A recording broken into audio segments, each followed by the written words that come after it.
Yo, welcome back to Crazy Bowl TV. Bigger, bigger, bigger. Thank you, all you people in the building. Those who gonna come watch it later, please, please, please. Let's get some house cleaning out of the way.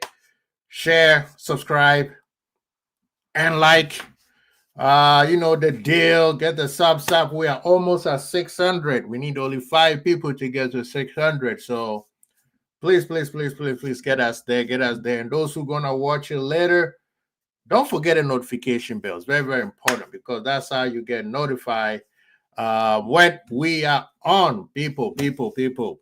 Also, if you watch it later, leave a comment. All we ask is for be respectful. We will respond. Big up to all of you guys in the building. Thank you. Please get the likes up. Get the likes up. Subs if you have it. Long time. Football is back, as we say. EPL this weekend, the biggest match in football, Liverpool versus Manchester United. Why didn't they play it on Saturday though? Because that would be the best match to kick off the week. You know what I mean? But we are on Super Sunday, so it is going to be a big match. Liverpool versus Manchester United. It doesn't matter where each club is in the totem pole, it's always a big match. So it doesn't matter if Manchester United is in the 20th and Liverpool is in number 1 or vice versa. It's always going to be the biggest match in football, period. In football, Liverpool versus Manchester United is always the biggest match in football that weekend. So, we're going to discuss. We're going to talk about it. We want to know what you guys think about. I know Liverpool, before the international break, we caught 3 L's. 3 big L's that I would say it was warranted because we did not do anything to change the fact that we have not been playing well. And we have talked about it to ad nauseum. Some people have blamed the players. Some people have blamed the manager. And we all have discussed it beyond comprehension. At this point, I think I'm going to say this. Just like when the manager came on the first time last year, I said, when we played the first match, I'm like, I can see his philosophy. It was different from Jurgen Klopp. And when the season started, it was different. What he did was, you know what? Actually, it was a little bit different. But then when he lost the first match against Forest, he realized that he needed to make more changes. So what did he do? He slowed the tempo of the game down, played at their player's strength. He knows that he didn't have to make too much changes that will affect the team because, he's coming to a new place. You don't want to just make big changes. So he's like, you know what, let's play the way you guys are accustomed to, but let's just slow it down a little bit. Big up to my brethren. Anfield Irishman is in the building, people. Please. This is not the one. He is the hardest working man right now in this social media game. Please go subscribe to his channel. I mean, he's kicking ass, taking names, and he's kicking all of us who started before him. So please, he's doing a very wonderful job supporting our club. I'm going to send you the link, brethren. If you are available, you know the deal.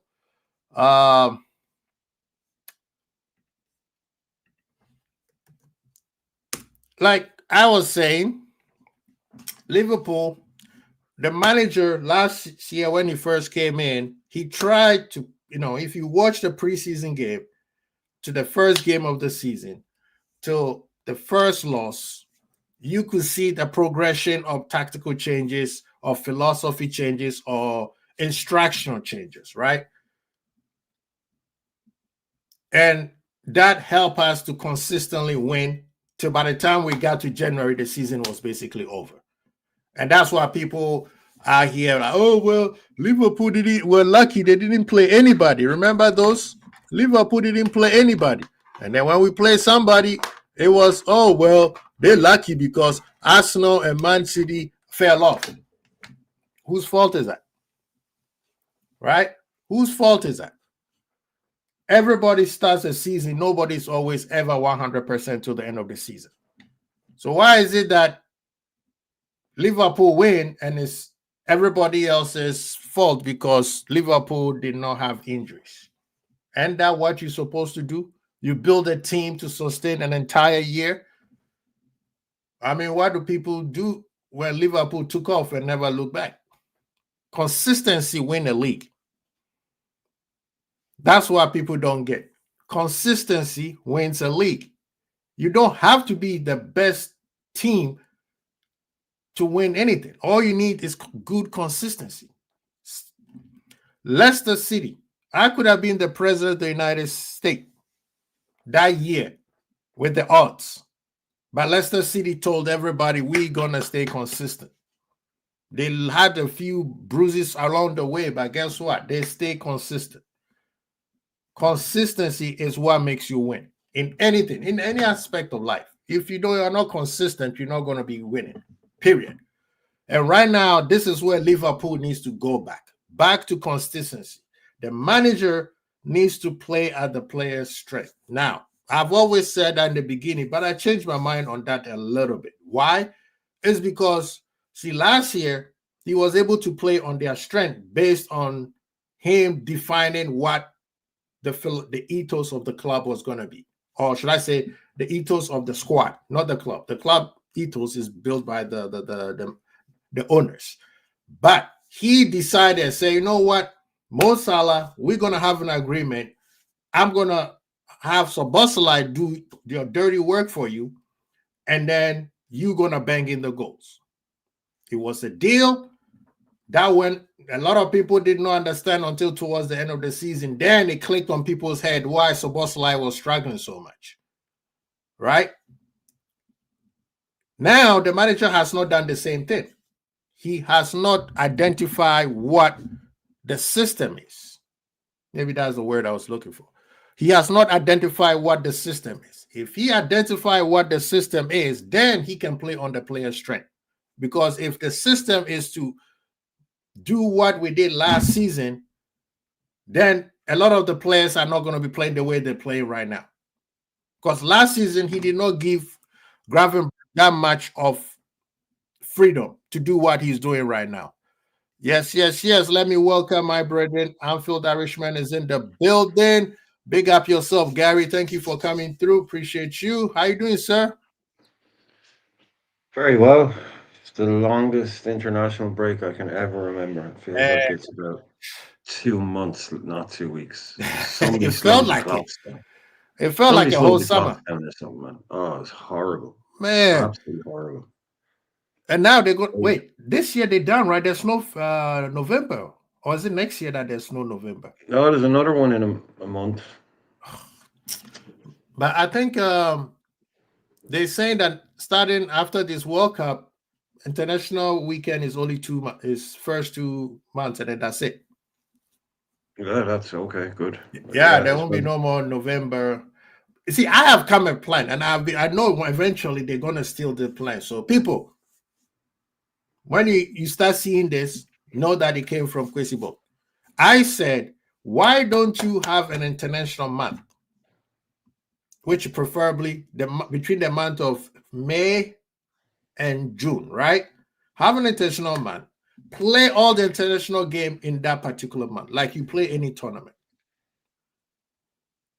That will condense the leagues, because the leagues will be every weekend. You will finish the league sooner. You will finish the domestic cup sooner, and the Champions League will be finished sooner. That will give players who are called into international break to take a break, right? They will take a break and then go to their respectful countries to go represent them. Guess what? Those who are also not going, they will get ample of time to train on themselves. They don't have to rush during preseason to get super fit, or when it's called a break. That's exactly what they do, taking a break. Not during their break, they're out here training. Hence the reason why there's so many injuries coming up, because during their break, what are they doing? They're training. The body needs to rest. After 9 months of sports, you need minimum of a month to relax, not 2 weeks, not a week. You see what I'm saying? You have an international month, and then you play all your games in the international month. Maybe halfway through the season, you could have a break. But other than that, man, this thing of flying, people think it's just the games. It's not the games. It's the flying. It's the sleeping pattern changes. You know what I mean?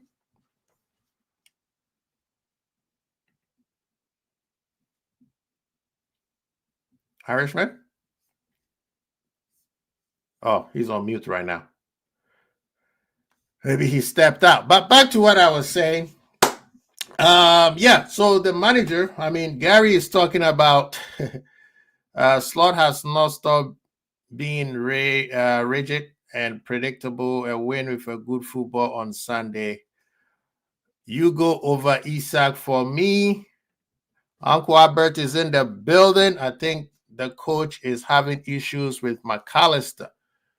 Right now, the manager needs to find a system. That's the only problem. Find a system and then build it around, then you could play everybody straight. Now, we have realized that that's inverting of Bradley is not working, and Kirkers is not working, and Robo is not working. We know Frimpong doesn't want to invert because most of the time when Frimpong when he runs through the line, he's going outside Mo Salah.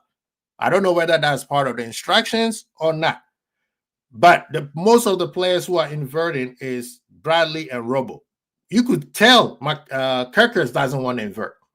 He is a natural old school fullback. He wants to go on the outside. He has no idea what he's trying to do inside. Right? Bigger. We got Benjamin in the building. What are you doing, sir? It's a Foodie React TV raid. Big up to all of you guys, man. Thank you so much for coming in. Appreciate you guys. Thank you. So for me, thank you, sir. Appreciate you. Thank you. If you are available, come chat with us. The manager needs to find a system and then build the strength. You know what I mean? Then play on their system because we can tell Kirkers is not good inverted. He gets lost in between the midfield side and then coming back to help Virgil. Bradley should not go anywhere, stand there or overlap. Because what happens with Bradley is he starts to think that he is Trent. As soon as he gets the ball, he put his head down and trying to dribble through the middle. He has made so many mistakes that way. And that needs to be taken out of his game. Yes, I saw him in international break dribbling like 10 people. Brother, I don't want you to be doing that at Liverpool. Right? I don't want you to be doing that. Alexander the Laws, big up yourself. He said interim can ball out and Slot after Turkish done did. So I listened to his interview. He clearly wasn't happy that Mike 10 went to play for Argentina. Well, you have to say something. He said we will link up some content soon. Brother, thank you, man. Let's do it soon. Man. I appreciate you so much, man. Thank you. Thank you for bringing your guys in the building. Robo needs to play. Yeah, I think so too. But that's the thing. Let's start with the back. The whole fullbacks are not playing as fullbacks. Right? The fullbacks are not playing like fullbacks. Bradley needs to focus on defending instead of playing as a midfielder. All his mistakes has always cost him when he's as inverted. At this point, the manager cannot see, or the analysis team cannot see that to tell the manager and saying, hey, this is not working. Big up yourself, Carl. How you doing, sir? Again, this guy is hiding behind enemy lines. He's on witness protection. Kirkers is not an inverting fullback. He has no idea what to do when he's in the midfield. Let him overlap. Frimpong, we know Frimpong is a wing back. I know wing back has not inverted. When he gets to the byline, yes, he can dribble inside, but he is a wing back. Let him play outside. All right. If you're gonna stick with Mo Salah, tuck Mo Salah in. This thing of trying to please Mo Salah, please, what's his name? Isak or Ekitike, and then telling Gravenberg to bump forward and have like 8 players on the opposition box is not working. And you know the most annoying part, Kyle, is when we get to the attacking end, nobody's in the box. You're right, man. You're right. Can you hear me? Yes, sir. You're right, man. The I don't understand. Like I said, man, 2 weeks ago when I took my sabbatical, because I just didn't want to engage in this in this the earth is ending type of situation. Um, I've said it before. The manager needs to think that what is he doing wrong, because we're not putting we're not involving our strikers enough in the game. Like time I watch the game, our strikers barely do anything. Right. They barely get a shot. It's just too lacking. The creation of the goal creation for us is just too lacking. We everything is so much. It feels earth shattered every time there's a chance. It feels like, oh, this might be the last chance for the next 15-20 minutes. Right. And it needs to change. It needs to change. Because and I mean, I agree with you. Give me 1 second. Before we used to have high quality chance. Now we're not creating high quality chance, and we are not creating enough, and that's an issue. Because we playing a style with players. See, I think what he did was he said, okay, I'm replacing Ekitike and Isak for Nunes, and they're all better than Nunes. Yeah. Right? But he's not understanding that time Salah was at a high level. You built a whole team around Salah, even though Salah did create so many chances for Nunes. You can't do the same thing with a natural striker who knows where they need to be all the time, right? Your wingers are getting the ball and they think that they are the one who's supposed to score instead of passing the ball to the strikers. Why that? I don't know if you were there when I showed the clip where what's his name? Isak had to come all the way almost to the 18 box to get the ball. And I was losing my mind. And I think it was Zuberi was like, yo, he's have to do that sometimes. I'm like, I do not want to see my striker all the way over there. You are playing a formation 4-2-3-1. What is your striker doing way over there back? That's why you brought in a player by the name of VYBEZ. And even if you're not going to use VYBEZ, you got McAllister, you got what's his name? So Bosley to play that. That is their job. They are the one who needs to drop all the way in and bring the ball to the striker. So how does that make sense? You see what I mean? You cannot tell a striker, a good striker like Isak or Ekitike, to drop all the way back and let the number 10 is the one who's going to go score the goal. That is not Bobby Firmino. Bobby Firmino is the perfect player to ever do that. But then he had Mane and Salah at their pump to scare people. So the manager needs to fix that part. He needs to stop trying to please somebody. And I'm hoping on Sunday we can't play that style because the two wingers that we have, they're not runners. Exactly. They're not runners. Salah is not a runner anymore. Salah is not here running behind players. He wants ball to feed and then create from across or shoot. Right. That's all he wants to do. He no longer wants to play off the ball. And because we don't have anybody else that can play better than him or better than him, he has to play. At this point, we need somebody. There's somebody out there who's playing better than him. Yes, but we can't do anything right now. Even if we had somebody that's coming in, but he can't in right now. And we have 13 games left in the Premier League to before we could even entertain a switching or buying a player to come in and do some of those runs. But the thing is, even then, the club is not inclined to go make that purchase in January. Not in January, yes. But that's why the manager needs to go back to basic. That means if Salah cannot do the run, they give Salah 60 minutes. Yeah. There's no reason why Salah should be playing 90 plus minutes. Plus Champions League coming up. Chiesa is a more willing runner than him. Thank you. And Chiesa is it's not getting enough run time. as much. He's not getting enough playing time, and he can't even run that much and that fast. And that's where I blame the manager. Yeah.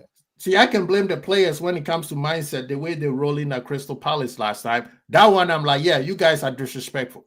You cannot show up at Crystal Palace acting like, oh, we already going to beat them because we are big bad Liverpool, right? You can't do that. But this tactics is not working. So to build a strong consistency, Irishman, I don't know if you are back, it's time for the manager to go back and say, you know what, I got it wrong. Let's play simple football. We don't need to be controlling the game every single time. He has shown that he can do it. Last year, he did it against Chelsea.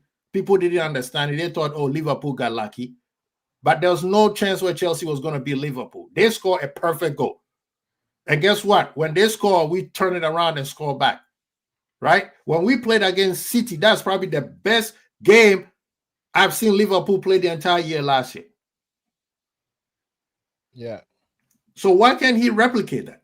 You got better players right now to replicate that because nobody had to do any running. They just had to hold their zones and then just, tactically move around City. Again, I don't know if I'm a breaking record, and I think that we do not know how to play with each other. And I'm not talking about gelling. I'm strictly talking about passing the ball to each other. Everybody in this team, for some reason, couldn't make for the last 6 games. I'm seeing lots of. I'm talking about youth level type of passing. Yeah. It was just horrible. We passing 5 yards to each other.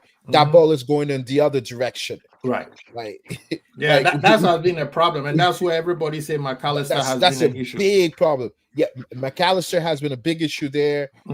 Obviously, Sobosai has always been inconsistent there. But now he's more inconsistent because it's more poignant because everybody is doing it around him. Before it was just only him. Right. It was only him. Now everybody is doing it. Whether that's the fullback, you got a fullback who's running into a problem. You got a fullback who's running into a problem. You know what, Carl? You bring a very good point. Irishman, I need your answer on this one. Like right now, we are looking at Wirtz playing exactly what Szoboszlai was doing last year, which is he has the technical ability to do the world is idea feet, but then, like Carl is saying, elementary things they can't accomplish it. What's going on? Why can't he pass the ball 5 yards? I'm sure he probably can't tell you the answer to that himself. I think we're analyzing a lot of it tactically. Definitely. I don't see any going back to doing what we did before type stuff because half those players are gone. Salah, the thing is, these boys all drop off. And when they drop off quick. No one at that age goes on a slow decline. When you're at his age and you're in the form he was in last year, when you drop off, it happens pretty quickly when you're at that age. They just go, hang on, where's this guy? Where's the guy from last season? You're playing like a bang average footballer. So that's to me is like Albert's saying there, that to me is kind of the elephant in the room. We've never been able to bring in somebody on the right-hand side. Right. Because Salah's always been there. We've never been able to bring it in because the guy never gets injured and he plays 95 minutes every bloody week. Yeah. So you've never had that opportunity. Like I always said, how do you find a player that's good enough to play if Salah is not there, but is happy to sit on the bench 90% of the time? That's why you have to keep churning through the Ben Dokes and the Chiesas and let's just throw this guy out there for a game. Right. So it's not until Salah leaves that you're really going to see proper change in that department. But I think as I've been saying it for a while now, he doesn't have to be dropped. He doesn't have to be kicked out of the club. He doesn't have to be sold. He just needs to stop playing like this kind of thing where if he does come off, he comes off after 87 minutes. There's no point in that. Why? We need to start bringing him off in that, like, I suppose what we do 60, 65. He is done. The first round of subs, you know, if you go into the second half and things haven't quite changed, okay, Mo, you know, half an hour, if you're giving it to Keza, if it's a tactical thing that you're doing, give it half an hour. Don't give it 7 minutes, you know, because, I mean, the thing, it's there for everybody to see. Mo isn't firing yet, but at the same time, when you've got a team that's 3 down, you know, lost 3 in a row, you've got Man United at home. You're going to be looking to leaders. You're going to be looking to these big boys, the big. You know, I'm not going to be saying to Connor Bradley or to Kirkes or to Florian Wirtz, hey, go out and fix that. Right. Go out and fix this mess around. It's Virgil, Mo, Robbo, Ali. These kind of players are the ones you want. But yeah, it's just incredibly clunky. Quasi, none of it looks very good. No. I mean, I've seen the stats today. I know Carl was talking about good chances. Yeah, there's good chances. But I saw stats today that saying we've created the most chances in the Premier League from open play, which is just absolutely insane. It's absolutely insane. We don't even look like we're creating quarter of these chances. Right. Because they're low quality. Like Carl was saying, they're shitty half chances. You know, I can't remember the last time we opened the team up repeatedly for 20 minutes.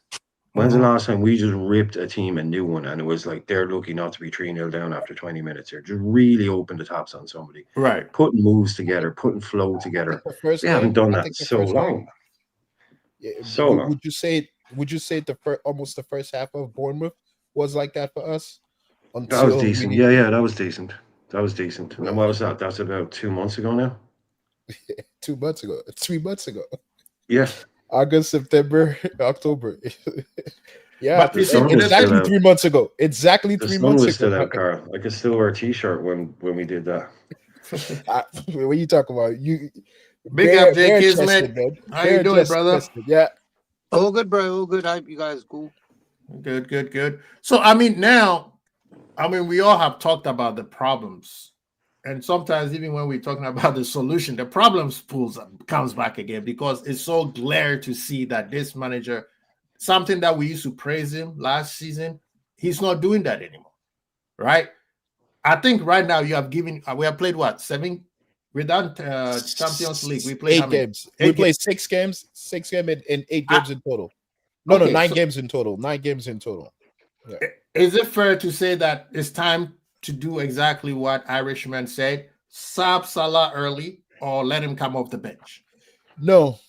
To me, the biggest problem in Salah's situation is it's his interaction with either a Frimpong and Bradley.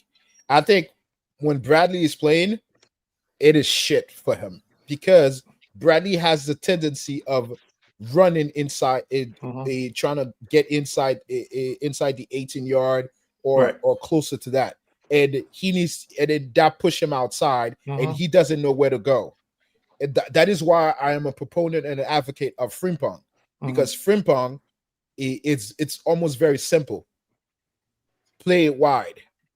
He's gonna try to be wide. That one is not on Salah though. That's not on Salah. That's what I'm saying. That's what I'm saying is that maybe we shouldn't even start really looking at fixing the problem starting with Salah, because there are multiple issues of why we can't do that. We don't have the personnel to put behind him. Even if we like Chiesa, it's still not good enough. It's still not good enough, and it might be similar again, even if we switch Salah. I think the issue is that it's the instruction that we're given to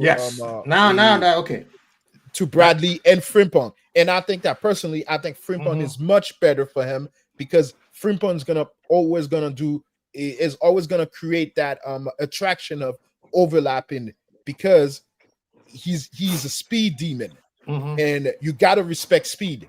You gotta respect speed as a defense, and that might be better for him to open up that side for him. Right now, Bradley's on top of him. He has too many defenders, too many eyes on him.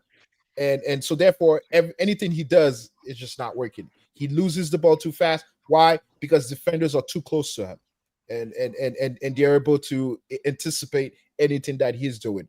And to me, that's what Bradley brings to him. I think Bradley brings too much defenders and too much traffic. Yeah, but on that side. Yeah, that because he also wants to play the way he likes to play, which is I want to come from outside and hit it to the top bit. So he and the manager are at the problem with Salah. I think Salah, if we change the style we play, he's get exposed. And I'm not saying that Salah is not good. It's not good because that's how people hear it. The Salah sexuals, that's why they hear it, right? Kismet, I'm not saying you are, but I'm just saying those people who love Salah so much. Because right now we are accommodating him instead of the manager accommodating a system like Jurgen Klopp did. See, one thing that you cannot blame Jurgen Klopp at the beginning, he came with a system and then he stuck to it. And he never changed to his own to his own fault. So why doesn't this manager do the same? It seems like he is trying to make somebody be happy. And he's trying to make too many people be happy because you have to make Isak, Salah, Ekitike, Verts happy. Instead of coming with a system and let great players just play the system. And if those who fall off, hey, either you buy to the system or, well, because that's the curse of being into getting into a team that was quote unquote already made, right? Because you're not trying to step over the toes of players that have. But that's the problem, So if you're a big bad club like Liverpool, that's why we told Jurgen Klopp start being sentimental. I don't think he's doing it intentionally. I think he's just because he. I get that, but that's why everybody say he has to grow those pairs to say, brother, Salah, Virgil, because Salah is not the only problem. Virgil is also some of the problem. Why are you holding the ball so long, brother? Pass the ball. Talk to the manager and say, hey, the system is not working.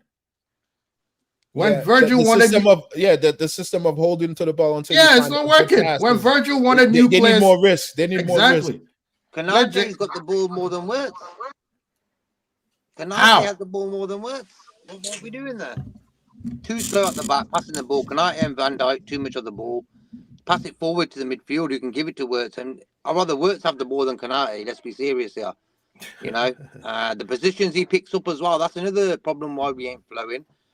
The midfield don't seem bright enough to realise that Wirtz has got free space constantly throughout a game. I've watched Wirtz closely to see what he's up to in the games, and I'm thinking I'd love to play in a team with that type of guy. You're giving the ball, he's going to do something in that position. So I think that's one of the main problems as well. We don't know who to give the ball to. Is it Isaac? Is it Salah? Or is it Wirtz? So I think that's one of the major problems. No, Irishman, you know what I'm saying? I mean, I agree with what the Kismet is saying because the thing is, it's easy to point at Salah because Salah is not playing well right now. And Salah technically hasn't played well in a long time. But why is Virgil holding the ball so long? Why is the center backs passing the ball between them each other? They got more passing accuracy than the midfielders. Why is Gravenberch needs to push forward if he's the DM? All right, that's supposed to be McAllister's job. If McAllister needs to get back into form, he needs to be doing what Gravenberch is doing right now. Otherwise, don't play McAllister. Bring Jones in. Well, we don't. We pass the ball around the back to try and draw teams out. You're trying to bait the press. You're trying to draw these teams out. But the reason we're ending up doing it so much is because we don't have a six that can drop in, take the ball, and just ping a 40 or 50-yard pass and make that quick ball, make that quick back to front. That's why it's slow, I think, because, Virgil can pick out a pass and Ebo can pick out a pass, but they need Ebo needs more time and space to do it than Virgil does, but they both need time and space to be able to do that. Right. Grav wants to be given the ball and to run with the ball. And we're trying to get these teams to come out and press us, and teams aren't stupid. They're not coming. If a team just wants to sit there and not come out and press, then you have to work out something different. And then that's why you need deep progressive passes from the likes of Trent, who we don't have anymore. So that's why that ball is not getting back to front quickly. It's not like it's going to go long every time, but those chances when you could have it, we don't have someone reliable. And it's not like, oh, we have bad players. It's just we have players that's not in their skill set. Right. You know, McAllister is a controller. McAllister is your guy who gets it from one part, gives it. You know, Dom is. I don't know what we tried to turn Dom into, but Dom is just an attacking midfielder who just works nonstop. So that's what he's doing for us. And Grav is a number 8 converts to a number 6 that wants to get on the ball and run with it. Carrying is one of his best strengths. It's one of his biggest strengths is to get on the ball and carry through midfield and beat people and lay it off. But that takes about 10 seconds. Right. To do that, you know, you were talking about like you people are in space and all that. You've got someone that can just quarterback. You know, whoever you want it to be. It's your Camavinga, or no, who's the other guy? Wharton, Stiller, all these people. Someone that can play that kind of quick, long pass. Yeah. That's why we don't do what we're trying to do there. And I think, if you're trying to bait the press, all the other team has to do is just not fall for it. It's not the most complicated trap in the world. They can just sit there and let Ebo and then pass it around and go man to man. They're all going man to man now. A lot of that kind of stuff, and it's harder to pick players out. You need intelligence, you need quality on the ball. We don't have that now from deep. You know, that's the one thing that we lost with Trent. I didn't mind everything else that we lost with Trent, just the kind of average defensiveness, whatever. But that ability to just play make from, you know, very deep with one touch. He didn't even have to look up sometimes. He could ping a ball 40 yards and open a team up. We don't have someone who can do that now. Right. And that makes teams, when a team knows that you have a player like that, even if they're not doing it, they know that they're on the ball. They know they can do it. They have to adjust for that. And guess what? That leaves gaps and leaves spaces. And that opens teams up without even having to pass the ball. So they have to accommodate for something else. So until we get that player, I don't think you're going to see really the best of this team. I don't think you're going to see the best of Florian Wirtz.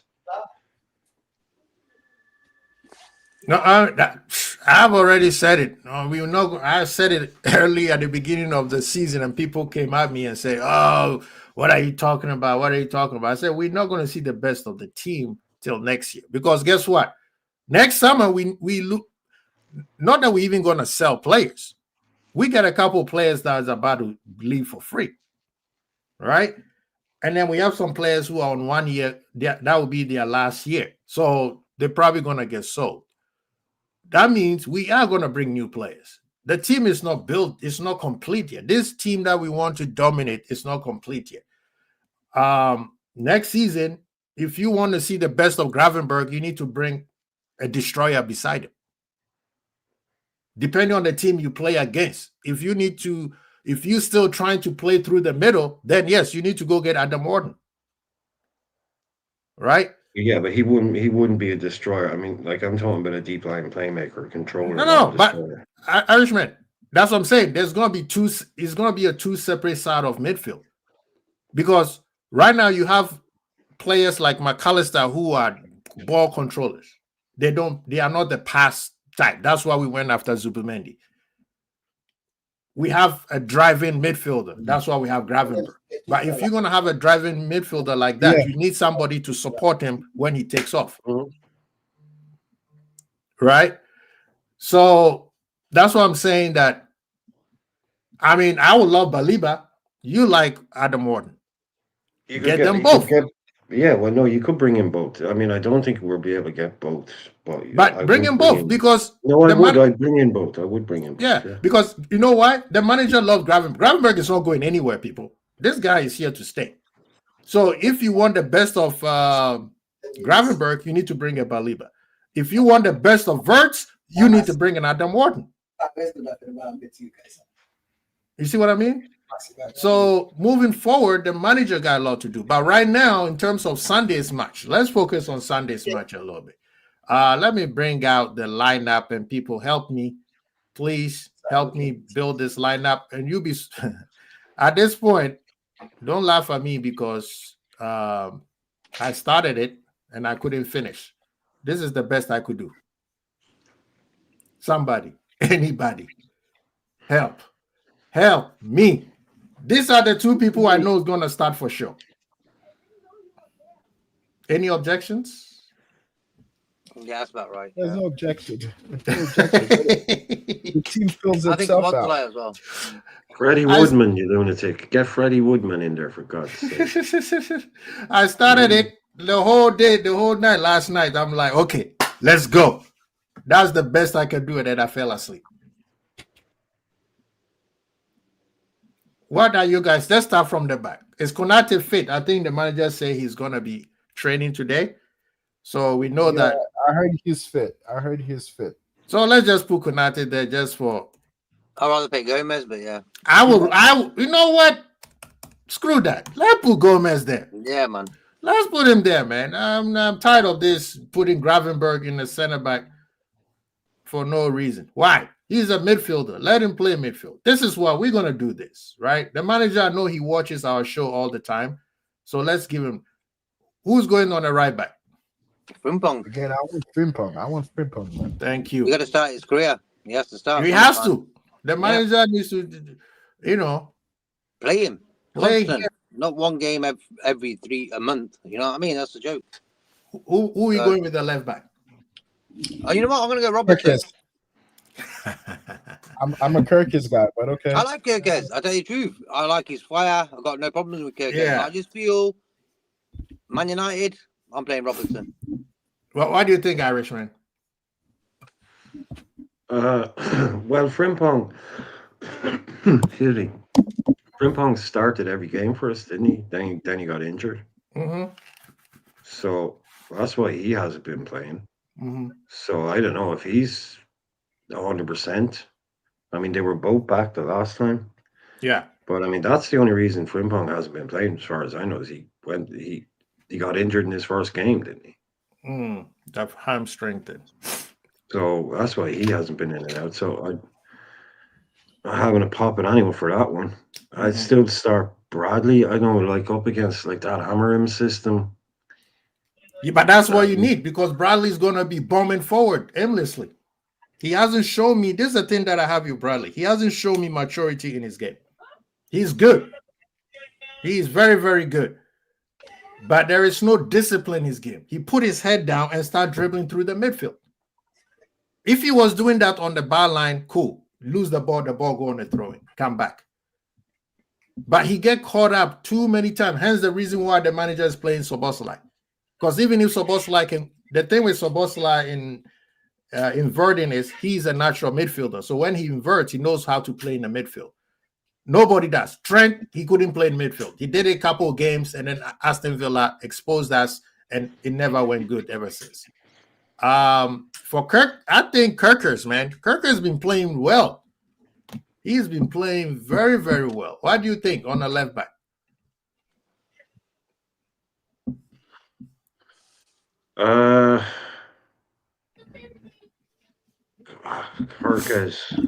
Kirkes. Okay, Ro, you can't be out here laughing at our players, man. Gomez is that player. He needs to play. He said, I guess Sesko. Sesko is going to go against Konate. I thought Sesko was Ronaldo. I mean, going to go against Virgil. Yeah, we'll take care of that. Hey, he's not. They're going to try to throw him at Ibu or Gomez, but we'll see. Yeah, it's going to be Gravenberg. I mean, shit. They say he's fully fit. This damn ads, man. Hey, you're getting old, man. You're getting the old ad already. I need to get the new one. On the left side, see, I will put Szoboszlai there. It has to be. It has to be Szoboszlai. McAllister, you should have not played international game. He played. Cool. You need to rest. Don't play any South Americans right now due to their travels. Right? I think Argentina was in Europe this break. They didn't have any World Cup qualifier. They already qualified. No, yes. McAllister was playing last night, dude. Where did he play, though? Where were they at? I don't know, he scored 2 goals. In America. They were in America. They were in the US. Yeah, that's too far, man. Yeah. Miami. What do you think, Irishman, J. Kesman? I say Szoboszlai. If it's not Szoboszlai, it has to be Jones. Yeah. I'm picking Jones and Dom, and I'm putting Verts on the left. So I'd put Jones at the base, and I put Dom in the 10, and I put Verts in the left. So I'd put Jones in that position. Mm-hmm. So you play Jones instead. I'm not mad at that. So That's not Jones will too start. bad. I just got a funny feeling. what's up? I think Jones will start. I think Tot likes him a lot. As long as he does the basic things quick, that's the main thing with Jones. He holds on the ball too like half a second too long sometimes, but I could just see that Slot likes Sobotala and Jones on the pitch. No, the thing you see, you have to understand, Jones has grown very well, and he has this. Jones supposed to be a number 10. Growing up under Klopp, he was a natural number 10. But I don't think he was. I think he was more of. I don't think anyone ever knew what he was. He was more of an 8.5, or. I mean, no one on the left. Yeah. He never really nailed down a proper role. He's always been 2.5. He's always been able to play 2.5 positions, kind of. All straight through the middle, basically, 6, 8, 10. But it's always been. Okay. I mean, if he was a smaller team, he would have nailed down a role. It's just that Liverpool, you've got the likes of Grav and Mac and Vert. You've got all these people coming in. It's hard to get into the team, and Fabinho and all these guys that were in there. He was never able to take a place in that team because it's just we buy too many good players. You know what I would do if the manager is bold? I'll put Dom here. Right? I'll put Dom on the left. He's been playing the number 10 position on the left side because they play 2 number 10. I'll play Verts. He needs to get. We can't be waiting for him to get his. He needs to get it going. He plays well for Germany, even though Nee say, he gets bullied off the field. He always been get bullied off the ball. That's always been his thing. Yes, Salah. Right? Now, this brother needs to get his life going. He is the Don Dada. Where is he at? Where is he? You just need to drop an A. There you go. Right? This needs to be the lineup for me. Yeah. This needs to be the lineup. Why would you put Dom on the left and Verts in the middle when you could just do the opposite? Because guess what? Them two can switch. They're drifters. Yeah, well, just start Dom in the middle then and let him drift. What's that? It gives you that solidity then in the middle. I mean, yeah, I was thinking of that, but you're always going to see him drift into. You're going to see what's his name? Vert's going to drift into the middle, right? Yeah. This will be the team that I will go with because this is a team that nobody has seen us done before. I don't think. Well, it's this the thing I'm trying to get around, like, because Amram's going to play this. They say 3-4-3, but it's 3-4-2-1. Yeah, he's got like kind of so you're going to be. Yeah, you're going to have spare man at the back. Mm-hmm. Then you could be because then this guy overwhelmed in midfield. You could get overwhelmed in midfield then as well. You could have a 4-on-3 in midfield if you had Verts in the middle. Then I wouldn't. It's and then you got their wide players.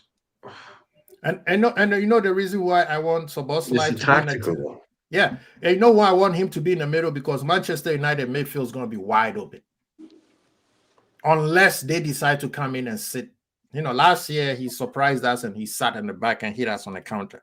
But the way they've been playing, their midfield is always open. You need somebody with an engine who could run all over the place, and that's Szoboszlai. Verts is going to have a lot of space on the outside, right? Yeah, that's what. That's what I'm saying. I put Verts on the left and Szoboszlai in the middle. Those two. If you have those two, I mean, I'm just if you're putting those two in, I'd have Verts on the left and Dom in the middle. Yeah, those two should not push up all the way because Man U is going to load up the midfield with at least 5 players. Right? Yeah. Gravenberch and Jones just needs to sit right in the middle. You don't need to force yourself trying to bomb forward to score an extra goal. Salah, just be Salah. All right? Let Frimpong come outside. So Salah, I would tuck Salah in just a little bit. Same thing with him. Tucked in a little bit. Have Kirkers and what's the name? So then when they move up, then you load up. Spread them across. Pause. Right? This is how I will play. And if we go forward, he can drop. You go here.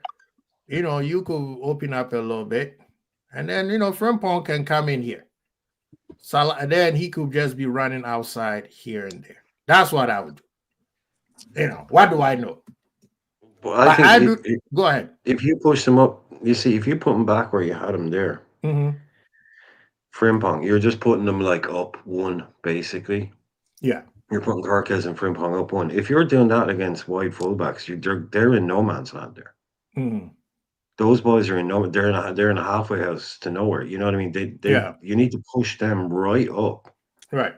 Because if they're playing with wing backs, you get Frimpong and you get Carquez and you push them right up. Are their wing backs still going to stay high? But if our wing backs only go up, so you're just asking to get done and behind by those boys. I think because push them up against those fullbacks. Cunha because they're going to try and outnumber us in midfield, so push them up. Don't give their fullbacks kind of Carquez and Frimpong are going to sit off. Yeah, they're going behind us, but I push them right fucking up on top of them, and say if you want to cheat, and still stay high as whoever it is, Dorgu and whoever's going to be their other Dallo or whatever, you want to cheat and stay up. That's fine, but we're in here. That's the way I'd play it. Because they're going to rely on their Mbeumo and Cunha on the outside. That's going to be their main two weapons, right? Cisco is not the problem. It's Mbeumo and Cunha. Bruno his passes is not going to hurt us because you got Virgil, Konate, or Gomez. But them two players, if they get behind Frimpong and Kirkers, that's when the problem becomes. Now, I hope that they let their wing backs fly out. If they fly out, then we got them. And you'll be like, why? That's because their midfield will be wide open. The outside here, where Frimpong and Jones will be, it will be wide open. That's where Szoboszlai and Wirtz will have ample of time. Isak can deal with their two center back easy. Salah should be able to have enough space to do what Salah loves to do. But at this point, the manager has to still play to their strength.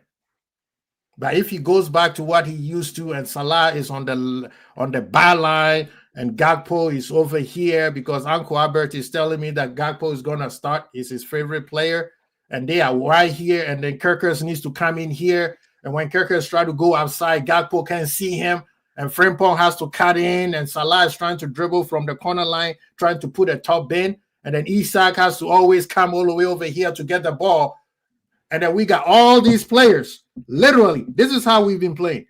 These players, and then you got him, right here. We got all these players, and nobody is in the box. The whole reason why we have Isak and Ekitike to be here, nobody's in the box.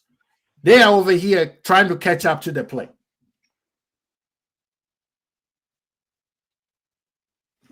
And then look at that. And then he will come up here. And as soon as these two step up, they get the ball 1, 2, and they're in front of our goal. Somebody say that I'm lying. I need somebody to tell me I'm lying. People in the chat, am I lying though? This is always has been, Carl, what's going on? You quiet. This has always been how we play. I'm listening. You see why I get frustrated? Because this is what happens. And this literally, two touches and you already in the net. Yes, but the number one reason why it's because our pressing. And again, Yeah, this is this. I think this we are starting to be part of the season. There can't be no more excuses. It's because again we had a striker who was not healthy. We're trying to get him to be fit. We had another striker. We have Ekitike, who is playing well, but the thing is, he doesn't have the pressing down properly. And I think that I think we have changed our pressing philosophy.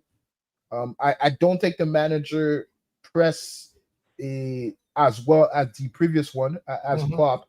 Again, to me, a lot of our issue is what we're doing off the ball and what we're doing on the ball when we have it. Right, but off the ball, we're not pressing properly. Carl, when we are on the ball, we are like this. As soon as we lose the ball somewhere, anywhere here, you expecting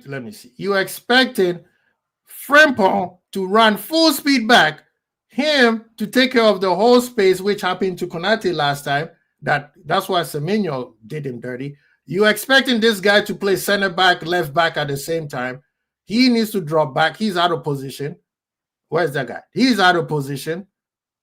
Why am I having Isak? Yeah, because sometimes that's where you end up being the striker playing right back. He's out of position.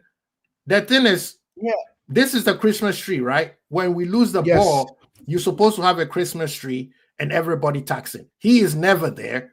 I mean, it's not that I'm hating him. He's never there. This should be the defensive structure. Tacked in. Yes. Like Irishman made a very good point, which I have been saying it since we started losing or we started even winning. No team is pressing Liverpool. They say we're not going to do a high press. We just keep a mid block. This is how teams are playing us, but we trying to pass through this. How do you pass through these lines? How we pass it to that is because I think now we need to change our mentality. Is that obviously, just like you said it multiple times, maybe we need to start playing a long ball, a little bit more long ball, a little bit more direct. Yes. But the thing is that we cannot always long ball it to Salah because now it becomes predictable. Because again, Gakpo is not the type of player that we need to be bombing the ball to. Like he can play the target man, but I don't think he can play the type of the type of ball that Van Dijk gives to Salah. I don't think he's that kind of guy, but he's a target man. But to me, especially when we get back into Kirkez as a center back, what's not happening, it's because McAllister is not taking up you know what happened to McAllister? The guy who's wide, the guy who's running wide. Because now it pushes Kirkez out of that position and he needs to go wide. He needs to go wide. And then what's even not happening is McAllister not getting back into shape fast enough. Because guess what McAllister does? He's an Irishman. Carl make a good point here. McAllister's right here. Yeah. And then Wirtz is somewhere here. Either clocking up this space or he's here. Now this space is wide open. That's how Chelsea's what's his name? Acedo went in and scored the goal. Yeah. Play simple game. This one is instructions to the manager. This are not to do with the players. Right now, we are talking about the instructions. So, I'm going to ask something. Did we get the wrong German? No. Irishman. Should they have gotten my boy? Irishman, should they have gotten my boy instead? Huh? No, he wasn't. He wasn't available. He wasn't viable. Because if going by your point of putting Wirtz on, you're not writing Wirtz off after 7 games. No, I'm not. I'm not allowing you to do it. I'm not that that type of person. But I'm just saying, you said Wirtz would do better on the left, right? Where he played for Bayer Leverkusen. Yeah, just like what's the name? Nagelsmann also plays him on the left. So that means there's a spot for my boy to come in, Irishman. You cannot deny me my boy. My boy and his buddy, I have to take over. It's going to be a German revolution. He is going to get better. He's going to be fit. The last time we had a German Revolution didn't go too well, but we say nothing about that. Look, yeah, that's not going to happen. I think it's going to be Elise next. Yeah. Elise is the next guy. Mm-hmm. For me, that's your Mo Salah replacement right there. Mm-hmm. Have a go with that one. Musiala, too good to stay at Bayern his whole career.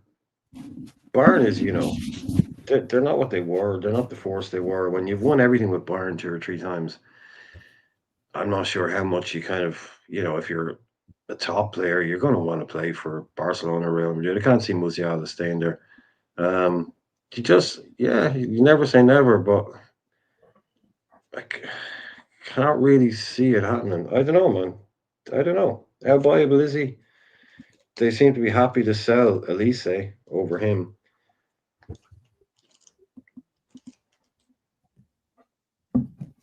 I mean, yeah, we do need Olise, yeah. But the thing is, the midfield we're talking about. Hey, MK2, leave me alone, man. Olise for sure. I know that Olise and Semenyo is the popular names that's been touted out there, Jay Kismet. But I think, from what everybody's saying, we play Wirtz out of position. He is creative, but he's a creative outside midfielder, right? I don't know if another position is going to be created again. Look, personally, I understand what Irish is saying. He played him wide. Again, if you look to get more production out of him right away, sure. But to me, until this is dead and over, I want to continue to play him to the middle as a 10. Unless there's a new 10, we buy a new 10, or we get somewhere else in the midfield, and then we decide, you know what, for the betterment of the team, he has to be out wide. But I think for the next 6-7 months, if we have to spoon feed it to the middle, it has to be that way. It has to be that way. I disagree with making him a left winger right now. No, but it's not, Carl. It's not about. It's basically where he plays now and where he will play if he plays off the left. The heat map is going to be identical. It's not about turning him into a left winger. It's about doing what he did. It's about his starting position. Like, this kid will start there, and he loves to go out on the left. He can beat people. It's an extra little thing he can do. If you can't get a bit of joy through the inside, you can go on the outside. But he will do. You start him in that position. It means a change of tactics behind him, obviously, but he will automatically drift into that slightly left-hand side of the 10 role, which is where he does most of his best work. So I don't want to see him out on trying to do what Gakpo does, but you start him out wide and he'll naturally just drift into that 10 space. And that's where I think is how you might get the best out of him, as opposed to, because that then gives you that midfield 3, but he won't go and play as a left winger. If it's an area he's gotten a lot of joy in before. It's where I was suspicious of where we play him, but he would still basically be playing his football in the exact same part of the pitch. But at Bayer Leverkusen, he was playing with a back 3. He had Grimaldo as a left wing back going down the outside of him. It's different. I don't think we're set up to play like that. So I just like, one of those things, I just like to see it for a game. I think you can switch him. I think you just get him and Isak.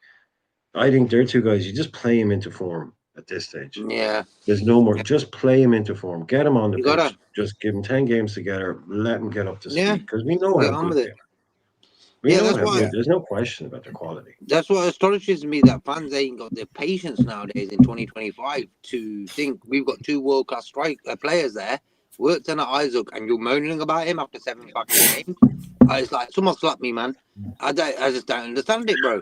We would be dreaming of these 2 signings. Go back 6 months ago. Yeah. Would be like, oh, they're going to go to Real Madrid or Barca. You watch when Alonso goes there. Works with him. All that bullshit. Simple. Yo, JK, JK, you've said something that I've been screaming for the last 2 months.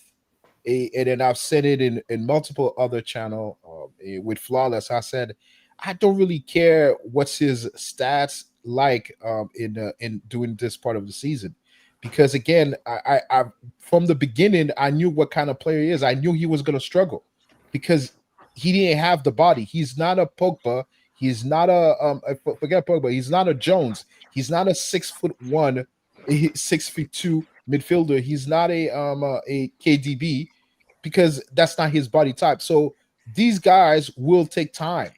It will take time, and sometimes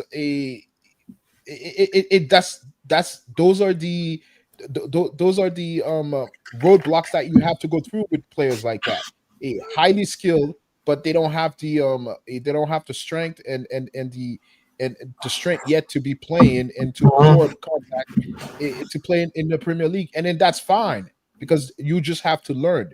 And I think that no one has that patience anymore to be like, you know what, as long as he's not playing horrible, he'll play in the squad, he'll learn, and then we move on next year and we'll see what's happening. Because again, we brought him for 5-6 years. He's not here for 1 year.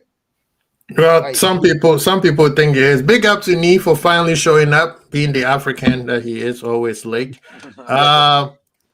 No, I mean, people, thank you so much for everybody tuning in. We appreciate you joining us. Please get the likes up, get the subs up. We have, I think, 5 or 4 away from 600. Please get us there. You know, Irishman production is still in effect. Crazy versus the hot sauce at when we get to 1,000 subscribers. At this point, I mean, my sauces have been so good. I mean, even if I make something up, it might end up happening. So I don't know if it's even a fair fight anymore. You might have the same sauces as K-Mac. No. K-Mac sauces are K-Mac is on a whole different trajectory, right? This brother. But big up to all of you guys. Please also, Irishman is in the building. He has a channel, so please do go subscribe to his as well. So we've been talking about solutions, but we end up finding ourselves back to problems all the time. Sunday, a lot of people are going to be watching with Hawkeyes. Personally, I want to see if the manager has changed something. It's not the formation. Not the formation. It's not the lineup. The lineup can be the same, because earlier Carl and I think Irishman said the same thing. Even if you bring Chiesa in for Salah and you let Chiesa do what Salah is doing, it still doesn't fix the problem. So I want to see if he has learned his lesson. Uncle Albert, why are you starting rumors, man? I just want to see, because if, like Irishman said, you can, I think it was Carl. I didn't say what you said. I said a second ago. By the way, I just said maybe take him off after 60 was kind of all I said about Salah. I didn't say drop him. No. I'm talking about Verts right now, right? If we're gonna have Verts have a free role, which a lot of people are saying, then we need to build a team around that. Yeah, right. You can't have one person. Yeah, you can have what's the name? Salah and Verts have a free role, and you have Isak and Ekitike in a team. That does not make sense to me.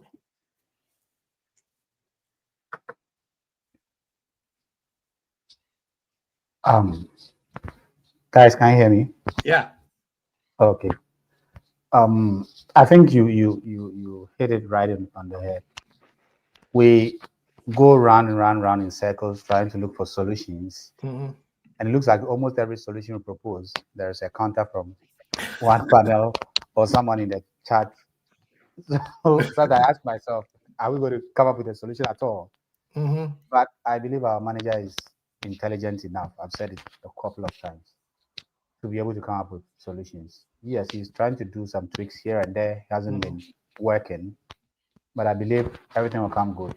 For the first time, I think I saw him get confused in the last match we played, last Premier League match we played.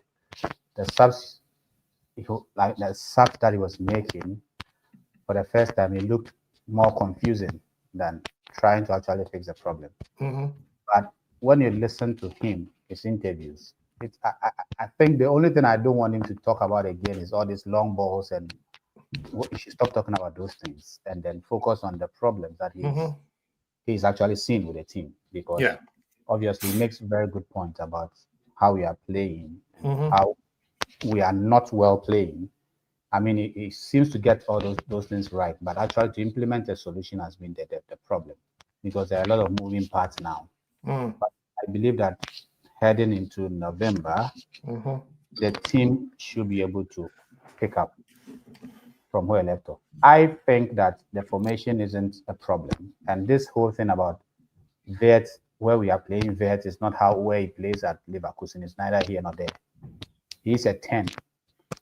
And as a 10, you should be able to play once you are in front of the opponent's penalty box. Anywhere from that side, closer to the wing, as a 10, you should be able to float around that place and play well.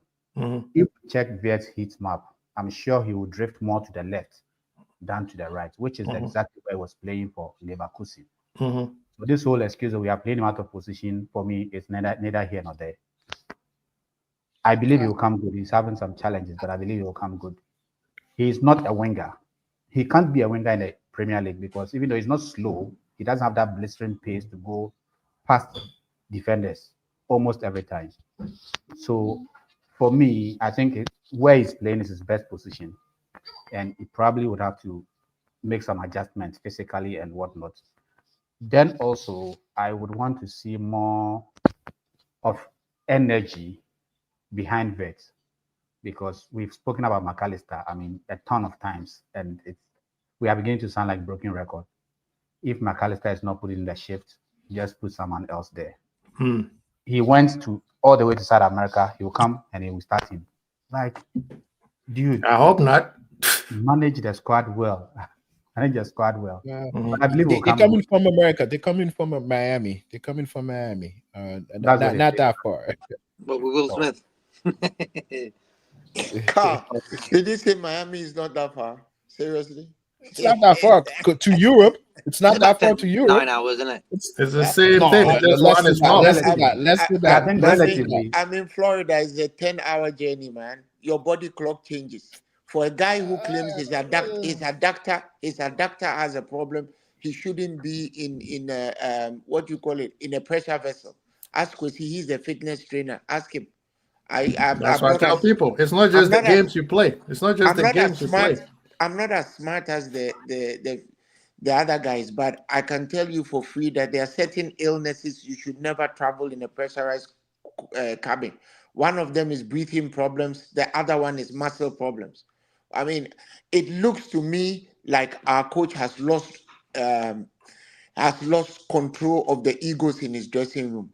That's not a good sign, because Klopp will never have allowed McAllister to travel. Klopp will not allow you to travel. First of all, it's a useless friendly. It's not even a qualification that you are needed. It's a useless friendly. So my sense is, guys, watch the next person who might be leaving our team to go to Real Madrid is this McAllister. Not necessarily even. They don't have the money. Yeah. Albert, man, I can't entertain this conversation, man.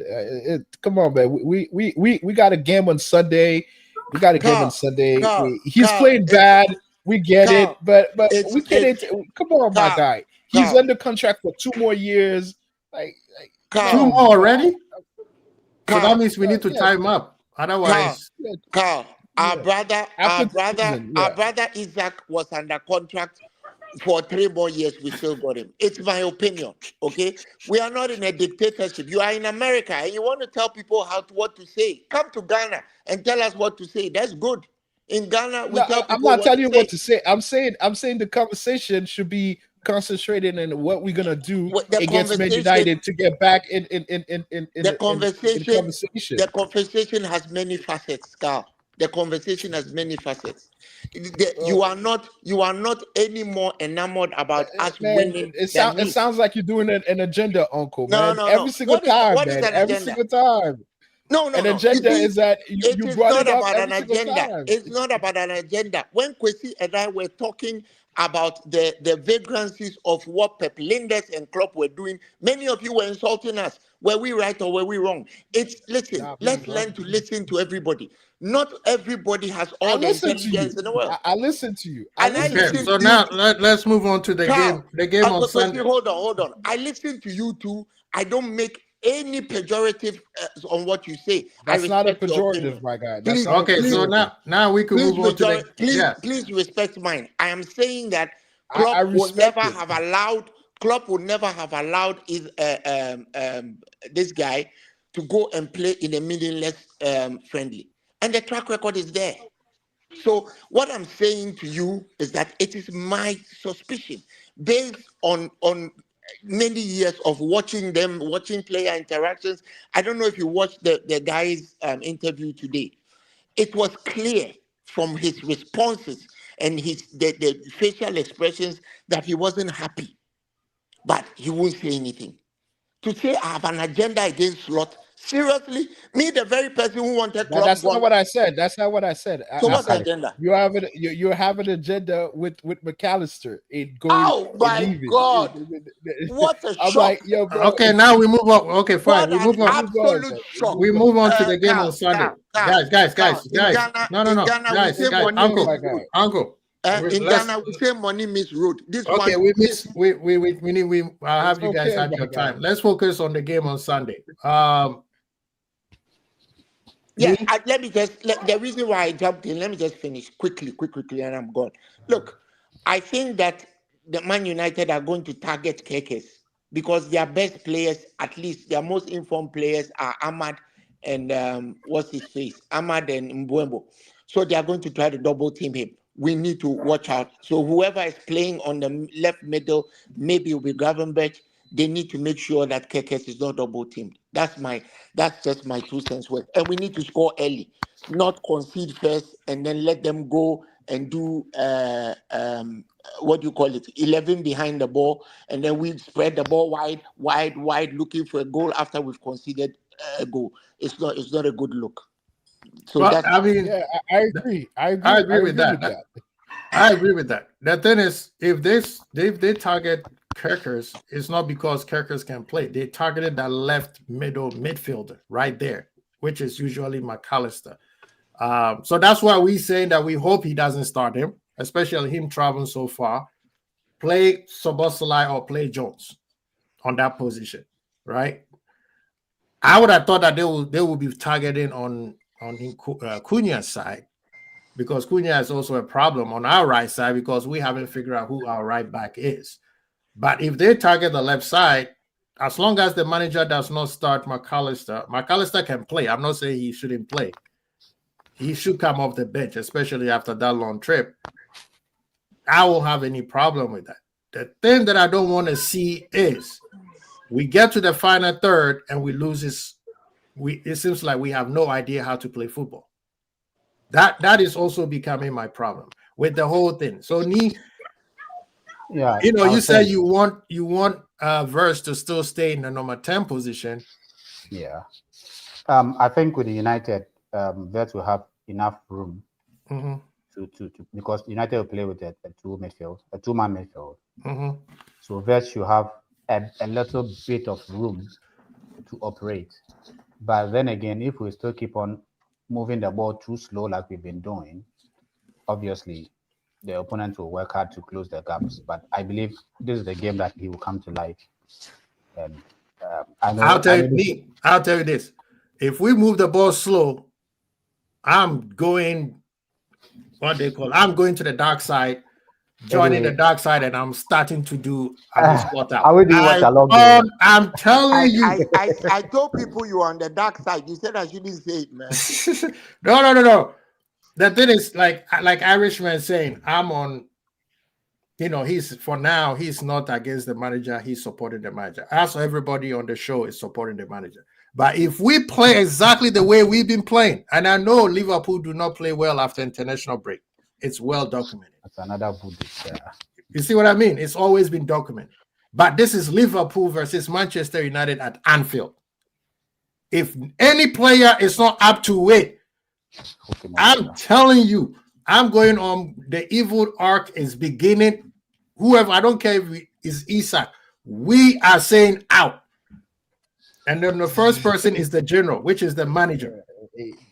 Because last year when Trent and Curtis did not show up at Anfield versus Manchester United, they were torn to pieces. So nobody should be getting excuses if Sunday shows up and the manager still has us playing side to side, Virgil to Konate, Virgil to Konate, Virgil to Konate. Okay, Bradley drop in, Salah gets the ball, back to Konate. If that's what's going to happen, oh, no, the manager, you out. You have to change my mind in the next 10 games after that. I don't care even if we win. Yes, I want the result, but we have to start building. Just get a new contract? What's that? Just get a new contract? Didn't he just sign a new contract? Not yet. No, they're looking at They're looking at giving him a new contract. But if he plays exactly how we said he shouldn't play, I'm calling Edwards and be like, brother, you can't give him another contract. No. I don't care. Let him run his contract down. Find a new manager. Let's start the process all over again. Because that tells me he didn't learn his lesson. Right? Carl, do you remember Nottingham Forest last season? Because I was at Anfield for that match. Nottingham Forest last season. The one we lost. Which game? Nottingham Forest. We only played once at Anfield. Yeah. So the first game we lost last season. Okay. So just look at clips of it, and I'll find you. I'll hit you up, and I'll tell you something, because I was sitting right there. I don't have an agenda against any player. In fact, I love them too much to have an agenda against them. No way. I just call it like I see it. Uncle, I think you misunderstood what I said. I'll repeat it. We should not be talking back to. Let's focus on what I don't get upset at anything. I'll hit you up. I know where to find you. We'll talk on the other side. Just go. Okay. You see, my thing is, I'm not hard to find. Okay. My thing is this: we have no excuse to even draw against those turnips on Sunday. None, zero. We have no excuse. We have to win. If we win by 1-0, 3.40, 0.340, we just need the 3 points. It's not even a discussion what is going to happen. So I don't want to talk too much. Let's just get to the pitch and see what happens. And let's see what the coach has, because he said something in his interview. He listens to us. He said he saw the video of Cucurella running his mouth about where they put the hole they exploited behind Salah. Then he also said there are so many ways in which Salah could have affected the game, and what Cucurella said would not have been an issue. So they hear us. Let's just see what happens. He has no excuse on Sunday. None, zero. Thank you. What do you say? Look, to reiterate what you're saying, it is a must-win game for us, because we have a bad taste in our mouth. It is a bad vibe for us, because we started really well. We started the season in terms of result. Obviously, the performance has not always been there, but in terms of result, we've been very happy with it. And we thought that as we play more games, we'll get better and we'll play better. And it hasn't, for the last 3 games, it has not turned out that way. But the thing is, just like all of you, there's trust in the manager, because last year he's won us a trophy, he's won us the Premier League, and so there is a level of trust there. I personally don't think that if we lose to Man United, it should be over, because to me it is more of an overarching problem of the team. And I can't blame the manager if I can keep seeing the same stuff, the same shit, that we can't pass to each other. Like the manager can't help us pass on the pitch. He can have the tactics, but if we can't pass to each other for more than 5 minutes on the pitch, for more than 20 times on the pitch, then we have an issue. We have a deeper issue, and the deeper issue is not necessarily the players, but it's what are we doing? What are we doing that we're not able to do some of the simple stuff that good teams do? Is hold on to the ball by passing the ball. And then after that, we could start talking about how we attack, how we defend, what position is better for this player, for that player, who should start, who should be benched. Kitchen, right? But the thing is that until kitchen. we finish, until we can fix the basic of what a good team does is passing the ball to each other, I don't think that we can even attack the manager or even even understand what's the actual issue with this team. Nee, you had something to say. What were you going to say? Yeah, I think if Carl, if we are to address your point, if we are unable to pass the ball well, and then the coach keeps on playing the same players who are unable to pass the ball well, what does it say about the coach or the manager? That is one. All you say that they are better players than those on the bench. But guess what? You win a league with a squad, not the first team. You need your entire squad to actually win a league. And if I am not really a fan of calling out players, but if Salah is having stinkers and Chiesa is popping up to score late winners, and you still can't trust him enough to come in late, because we are not saying start him, but if you still can't trust him enough, he comes on late, scores late winners or equalizes, and then you still can't trust him enough to bring him on late, guess what? We'll lay the blame at the doorstep of the manager. So it becomes difficult. At this point, it becomes difficult to blame any other person than the manager. Because if McAllister is having stinker upon stinker, and then he still starts every game, I'm not saying don't play him, but he doesn't have to start. Because there are games that we discuss here.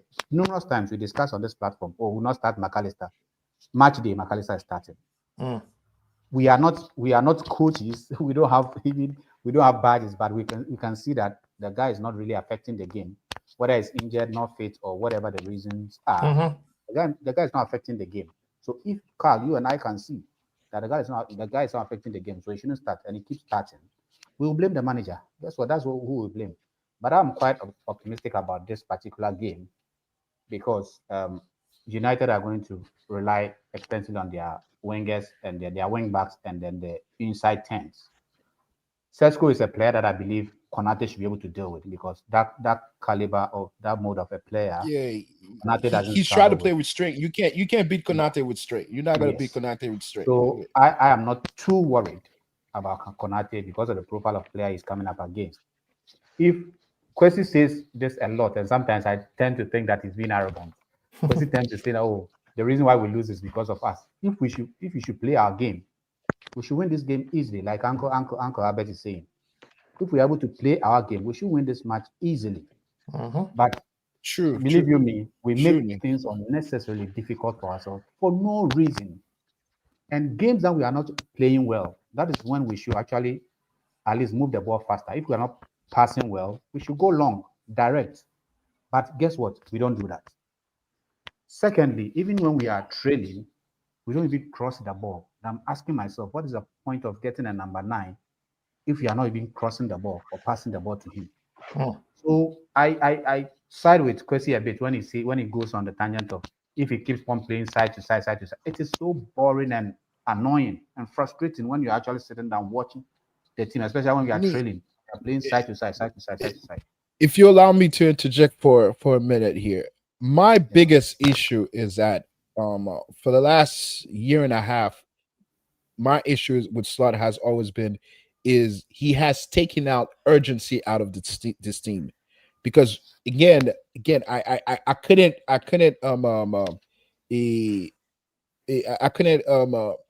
critic that because he got us the league. But the thing is, he has taken one of aspect of our game that has always been very good to us, is playing with urgency. And because again, we're losing 1-0. Again, we were losing to Chelsea 1-0. No urgency. Back then with Klopp, you get on us for 1-0 in the next 15-20 minutes. Your goal is being pep. You're feeling like you the one who's losing 1-0, even though you're up 1-0. I think that we have lost that. Again, it also not to it's not that I disagree with what you said about passing and who should be responsible for that. To me, is that I'm saying is that the manager has limited option right now of who can play, what combination he has, because again, the team we have is the team we have for the next 2 months until if there's even an actual upgrade or change or bring a new player into the squad to fix a problem. So whatever combination he's gonna try to fix, trying to find ways to create, I don't know, find ways to have a better consistent passing. Yes, he's responsible for that, but there needs to be a level of accountability that we need to take to the players and say, hey, the manager can't help you if we can't even do the basic, ourselves, like because he can't come in and make passes for us. So I agree with you. He should take the blame if nothing is not changing. But the thing is, us as fans, we also got to be, I'm not saying fair to him, but understand is that he can't fix something unless he see that there is a level of it's working, but it's just not good enough. But we don't see that. We don't even see that. We don't. That's what I'm saying. We here talking about solution. We don't even understand what's the actual problem yet. We don't really understand. Okay. I gotta stop that. No, Carl. I was gonna you were flowing until you said that. You telling me you watching Liverpool right now, you don't know what the problem is. Because again, I'll tell you why I say we don't even know what the problem is. We play against Chelsea, a free game. The goals that were scored is a unbelievable strike by a Caicedo, and then a late goal because of a defensive mistake at the post. Okay, so stop right there. Stop right there. Can be fixed. Carl, let's stop right there. Yeah, you can't focus on just the goals, right? Because the goals that, yes, you are correct. The goals that have been scored, majority of the goals scored on Liverpool have been mistakes. Why are we still making mistakes? To me, is that they're not egregious fundamental mistake. But it's still not mistakes. It's still mistakes. Since the beginning of the season, Carl. I understand. What I'm saying is that I don't view it as a managerial tactical mistake. I'm seeing it see, that's the part where being in the game. Let me interject real quick. Where are you? Yeah, go ahead. Let me interject real quick. The reason why I will put it on me is talking about is look at the statement the manager said, and this is what I'm frustrated with him. What winner focuses on the person who's challenging you?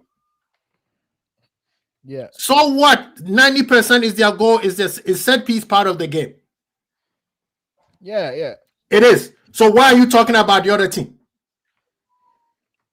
Yeah. That is the mentality that me is talking about. You are a champion. When last year, when everybody was saying, oh, you haven't played anybody, you kept your mouth shut and kept riding the wave, Why are you talking about I understand what he's saying. Yes, mathematically, in terms of stats, it's not self-sustainable. That's why he's talking about the other team. However, you are not playing well. Focus on yourself. Number two, Liverpool, 90% of goals against Liverpool are mistakes. Bournemouth, 2 mistakes. Semenyo scored. Newcastle, 2 mistakes. One, what's the name, got dunked on. Gravenberch let the ball slide. What's the next game? Arsenal. We beat them, no goals, no mistakes. And then after that, we play who else? Burnley. We barely scored. We played atrociously, and the manager stick with the players forever until we got lucky with a penalty. Who else? After that, we started losing.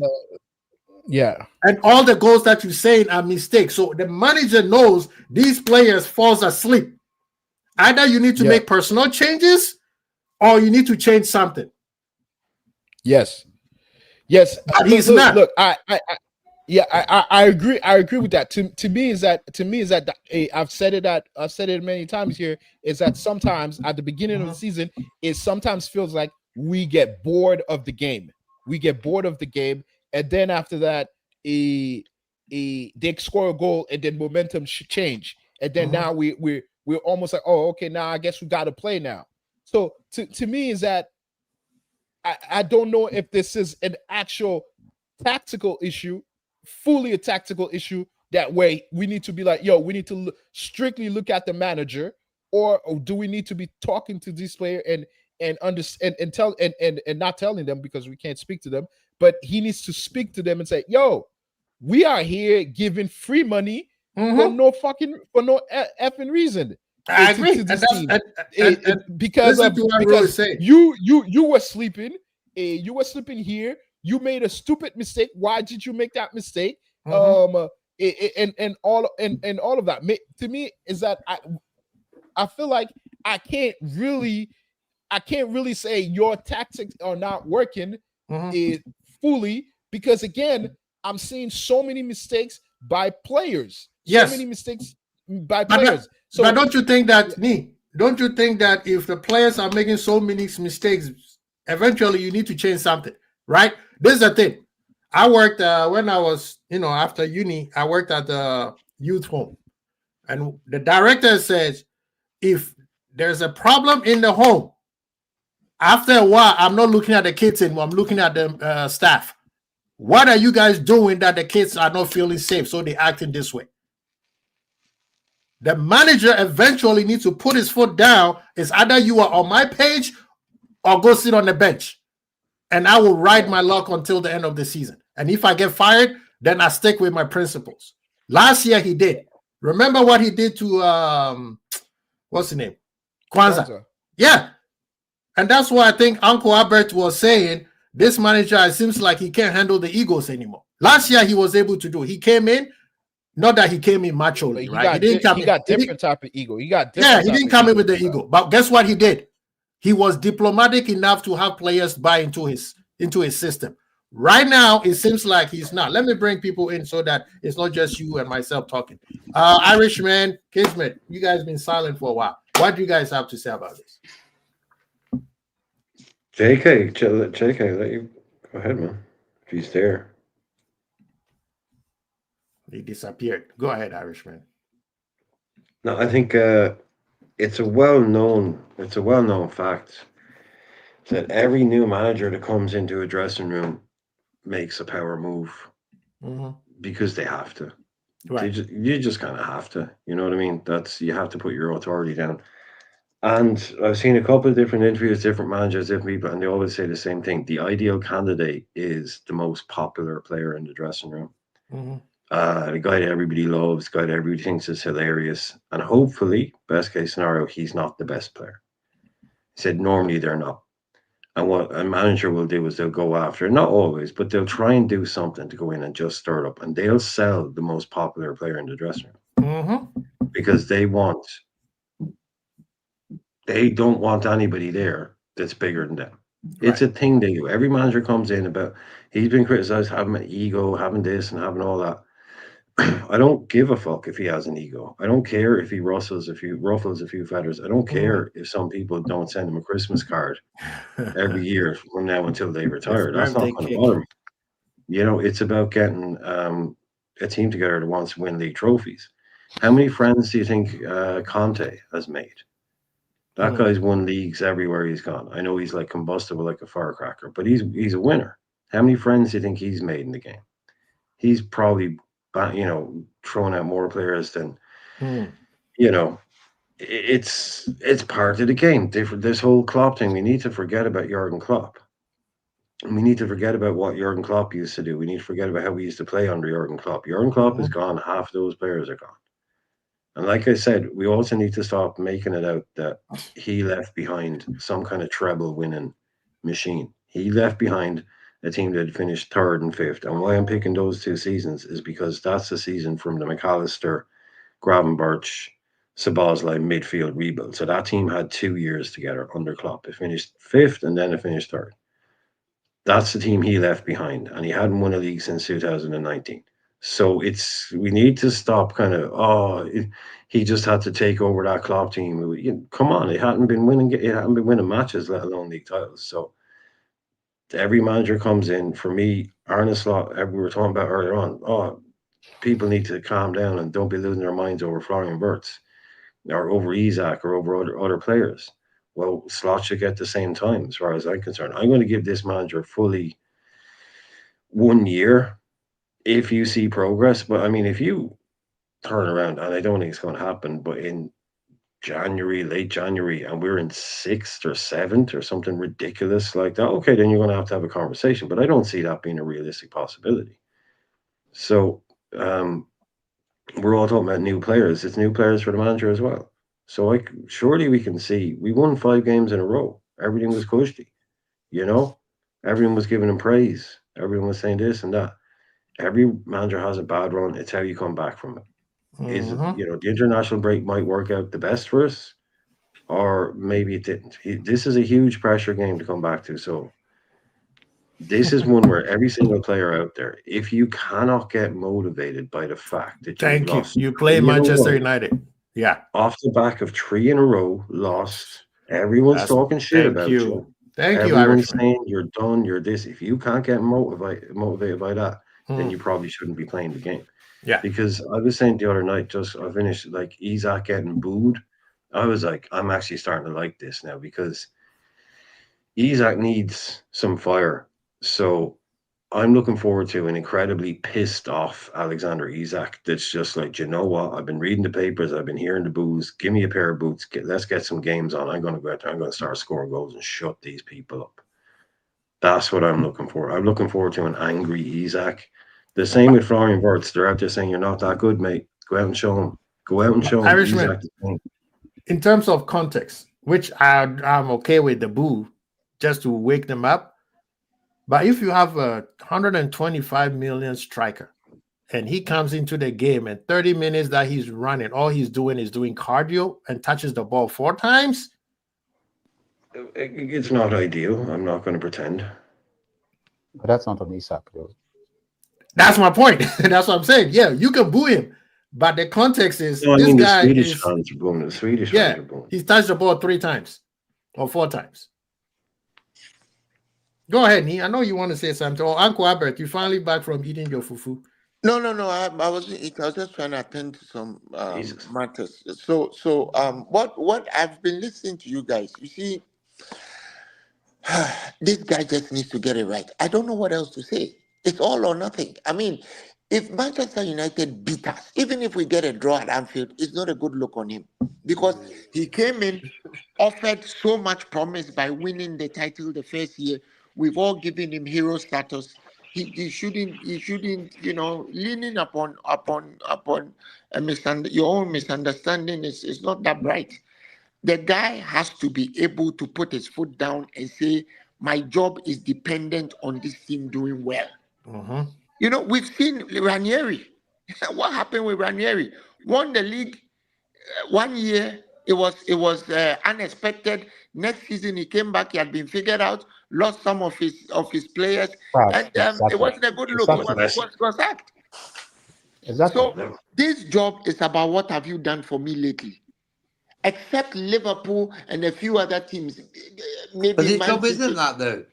Albert, sorry? When you look at Liverpool, that's why we support Liverpool, because Liverpool isn't a club like that. What have you done? Which for me is lately? true. Because I'm not saying that. That's why I said you are saying the same thing I'm saying. So, but we still expect. We still expect. Liverpool have pride. We are the most successful football team in the EPL without a shadow of a doubt. We don't take second place to anybody.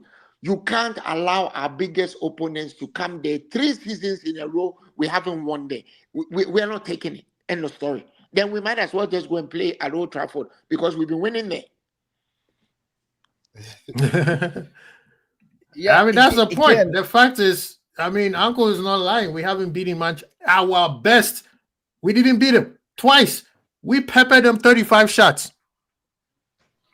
Yeah, again, to me, again, I think what I'm ultimately saying is that I want to see some urgency. I want to see players head in a, for lack of a better term, not headless chicken, but heads on fire. Like we are ready, because again, we are playing again. You always play the same way the manager, the same way, the same character, the same style of the manager. The manager you look at him on the bench. He's always cool. He's always cool, collected, which is great to have in a team for a person to be always cool and calm and collected and thinking straight. But the game is played with emotion, with vigor. So I feel like we need to get back into that. We are a club, we are a fan who love playing with passion, with a huge amount of passion.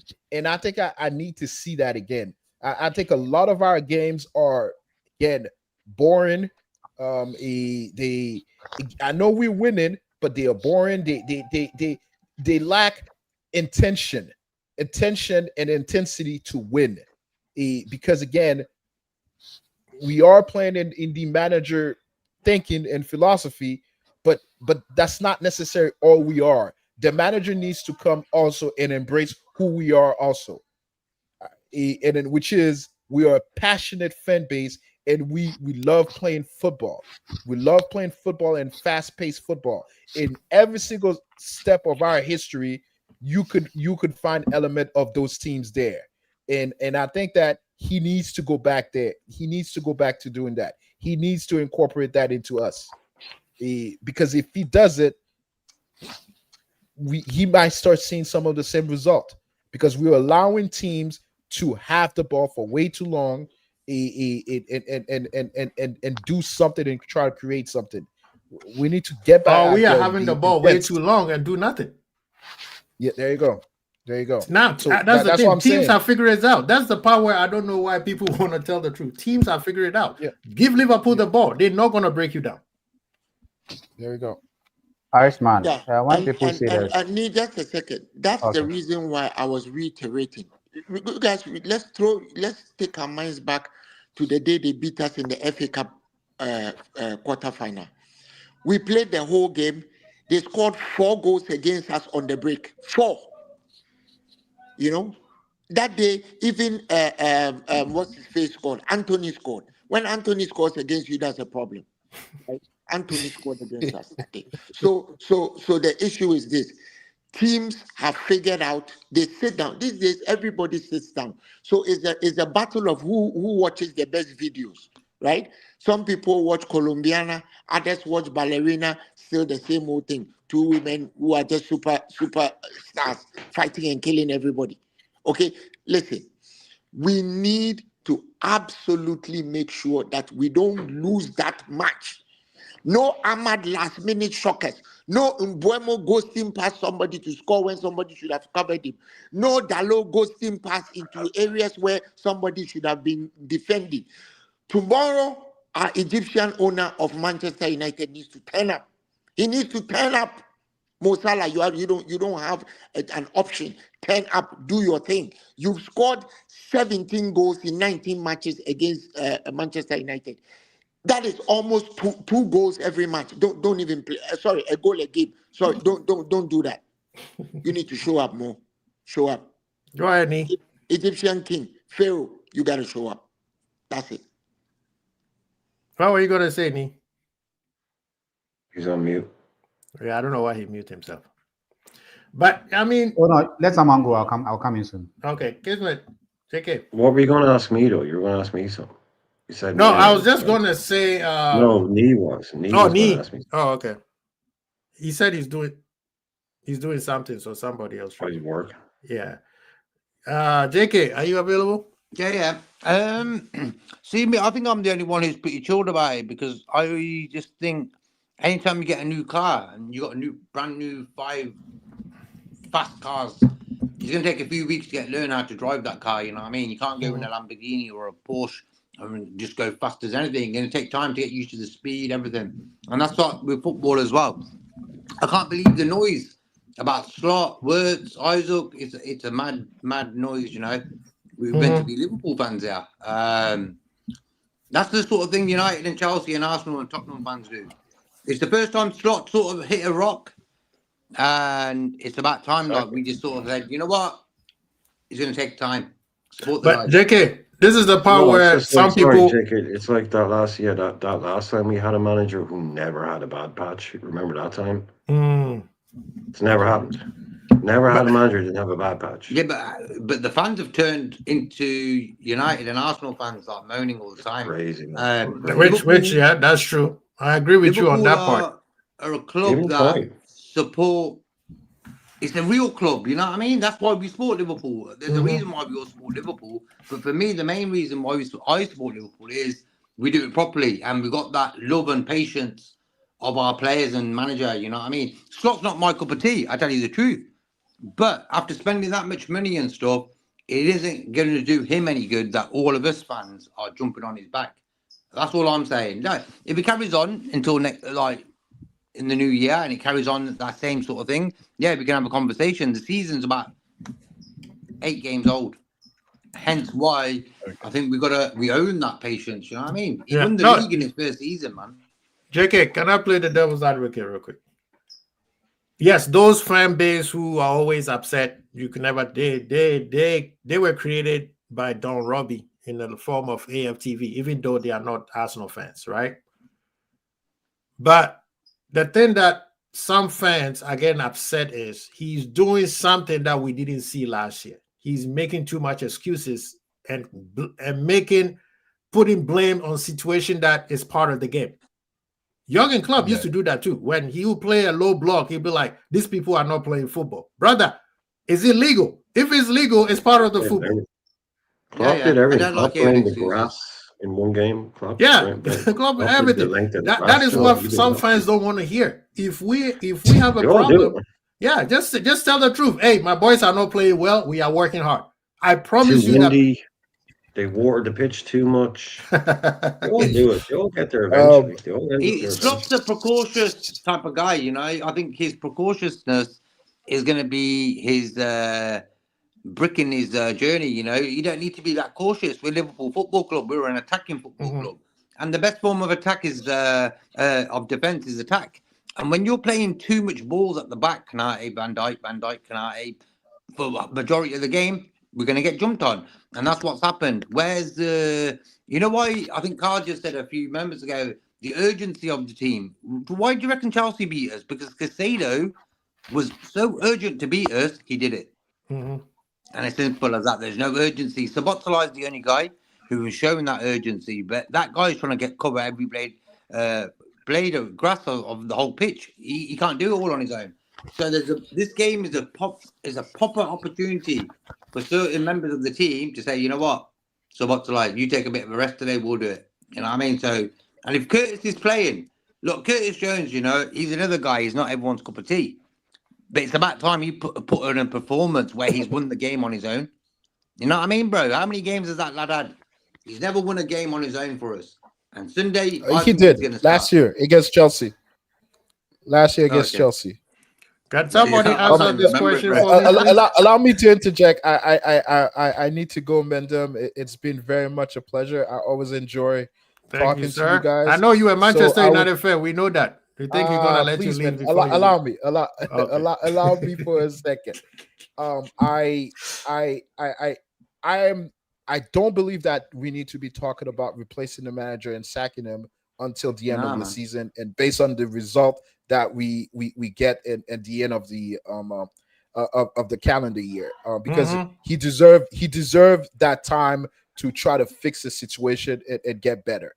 I think this weekend is we all agree this is a must-win game for us, and I don't know if we need to be playing the best game ever, because you don't ever play your best right after your international game, because again, you practically don't really even have a huge amount of practice time. It's more a recovery and trying to see who's the most healthy to be playing another game. I think our biggest thinking is to win now and then go to a Frankfurt and trying to accumulate more wins and create more confidence into the squad. Again, to me, all I want to see is more urgency to close gap, more urgency to make a pass, to play faster, a urgency in defense, in getting back into shape. To me, the only players I see who's always running to get back in shape is Szoboszlai. Everybody's just out here jogging to get there. Like no one is running. Like this team was one of the biggest things that make us. We didn't have all the best talent in the midfield, but the biggest thing that we had was we were runners. We people were afraid of us because we were running for 90 minutes. And I understand what Iris said. This is a new team, and we need to have new philosophy, and we need to give up the old teams. But I do think that there's certain aspect of playing football that needs to be at every single club, and that is how we defend without the ball and how we play with the ball. And if we can't get those things ironed out, then all of us will always have a different issue. What's wrong with the club? And then we're gonna start asking and acting like fans that who have no common sense or no sense of what's going on, and we're demanding sacking and replacing every single time. That's not who we want to be, and we are better than that. All right, big up yourself, Carl. Peace, Carl. Irishman. So I was mentioning. Oh, Nee, before you start, can you answer Rasta Crab's question, please? If Slot didn't win the Prem last season, we would be feeling like we are now. No. Last season, nobody expected us to win the league, so I think he outperformed his expectation. So he's a victim of his own success. Probably, yeah. Don't you guys think it's the money? For this it's season, a potpourri. And I'm not counting the club sexuals. This is just the real fans who are upset. No, there's too many new ingredients, and he didn't have to cook them properly yet. That's my opinion. Well, the problem is that he brought the ingredients, so he bought the ingredients. So he should have had a plan. The club bought them, you know what I mean? But at the end of the day, you got big names in there. But this thing, we keep on saying that ingredients. Yeah, but he bought the ingredients. He should have had a plan. And of course, his plan is not working. Well, 5 games out of 5, bro. We won the first 5 games out of 5. Jobs done. Everyone's thinking fucking wicked. But all of a sudden, he's a shit manager. Get him out of here and all that after 2 games. That's not Liverpool, man. That's extreme. I know. I moaned about him last season, bro. When we finished the season really badly, I said, "Yo, this manager is really poor of how we finished the season." So I've got a reason to moan about him now, but I'm not going to do that. Why? Because the Liverpool way is to do it like patiently and support the guy. You know, I've also had a problem with this Liverpool way thing. I've also had a bit of a problem with this Liverpool way thing. This Liverpool way thing cost us Premier League for over 30 years. We should stop doing these things and have high expectations for ourselves. Now we are on top, and we need to change. No, but that's it. No, but the traditional way is to give the manager time. It's like how are you gonna jump on a manager's back after he's won you a Premier League last season? If he finished 7th last season, fair enough, we can moan. Then I'd understand that. But the guy just won us the Premier League, so. For me, I've got that patience to say nothing. Nobody's saying that don't give him patience. But if you say Liverpool way, Klopp spent 8 years and won us just 1 league. However, whatever we say about him, he just won us 1 league title. 9 years. Exactly. He just won us 1 league title. And that is the Liverpool way. We can say, Liverpool way, we start with Klopp. We supported him. Nobody's saying we shouldn't support Klopp. And nobody's saying we should. I know that people have lost their heads and saying, sack him. Nobody's saying sack him. But we should also be overly obsessed with this Liverpool way thing, because we have operated with this mentality for over 30 years. And what has it gotten? Where has it gotten us? Yeah, but if Klopp were regularly backed financially to buy players like Chelsea and United and all these teams, even Arsenal have been spending big.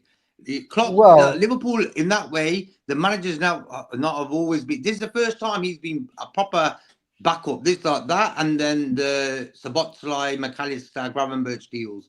That and this season we just had. That's what you call proper backing. Other than that, we never be that 6 windows without buying anyone. Yeah, I understand. But Manchester City, I think we're competing with other people in terms of spending. Maybe United had a lot of shit signings, but we broke the transfer record for a goalkeeper, for a centre back. Let's not pretend as if Klopp never spent. I mean, Man City were like on steroids. They were on a different trajectory when it comes to spending. But this whole thing about Klopp didn't spend, yeah, when we put all those next men, we actually sold well under Klopp as well. And that is the reason why we're able to sometimes balance the books. But Man City did a bad job at selling because they'll buy high and they'll let their players, Zabaleta and all those players, they run them down, sell them cheap or whatever. So they weren't actually making any money from those signings. But yes, on the whole, we weren't keeping up with the spending power of Manchester City. And that is true. Klopp wasn't back enough. But it's not as if he wasn't back at all. But if we are trying to say that, oh, the Liverpool way to support our manager regardless, then there is no need to complain about anything at all. Then we should just let it play out. Nobody is saying that Slot shouldn't be given time. But I keep on hearing this thing. It's not the Liverpool. It's not the Liverpool. It's as if the Liverpool way has given us successes over the years. Something needs to change. The biggest Big up to K-Mac, as always, late. Welcome to the show. Mate. I'm sorry. I was out. I was busy. I was out. Sorry. I'm here now, though. The biggest problem is I listened to that press conference and he's blaming VAR. He's rattling off loads of stats.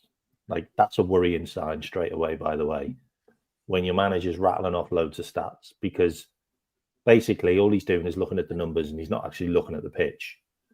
And he's looking at the numbers and he's going, oh, we have more shots, we have more chances, we've created more this, we've done that. Mate, you still lost all your games. You still conceded in all your games. You've still been outplayed in many games. Like you can look at your iPad all you want, fella, but you're still serving shit sandwiches to Liverpool fans on a daily basis. Like, you've still got no idea where to play the players that you've spent for 450 million on.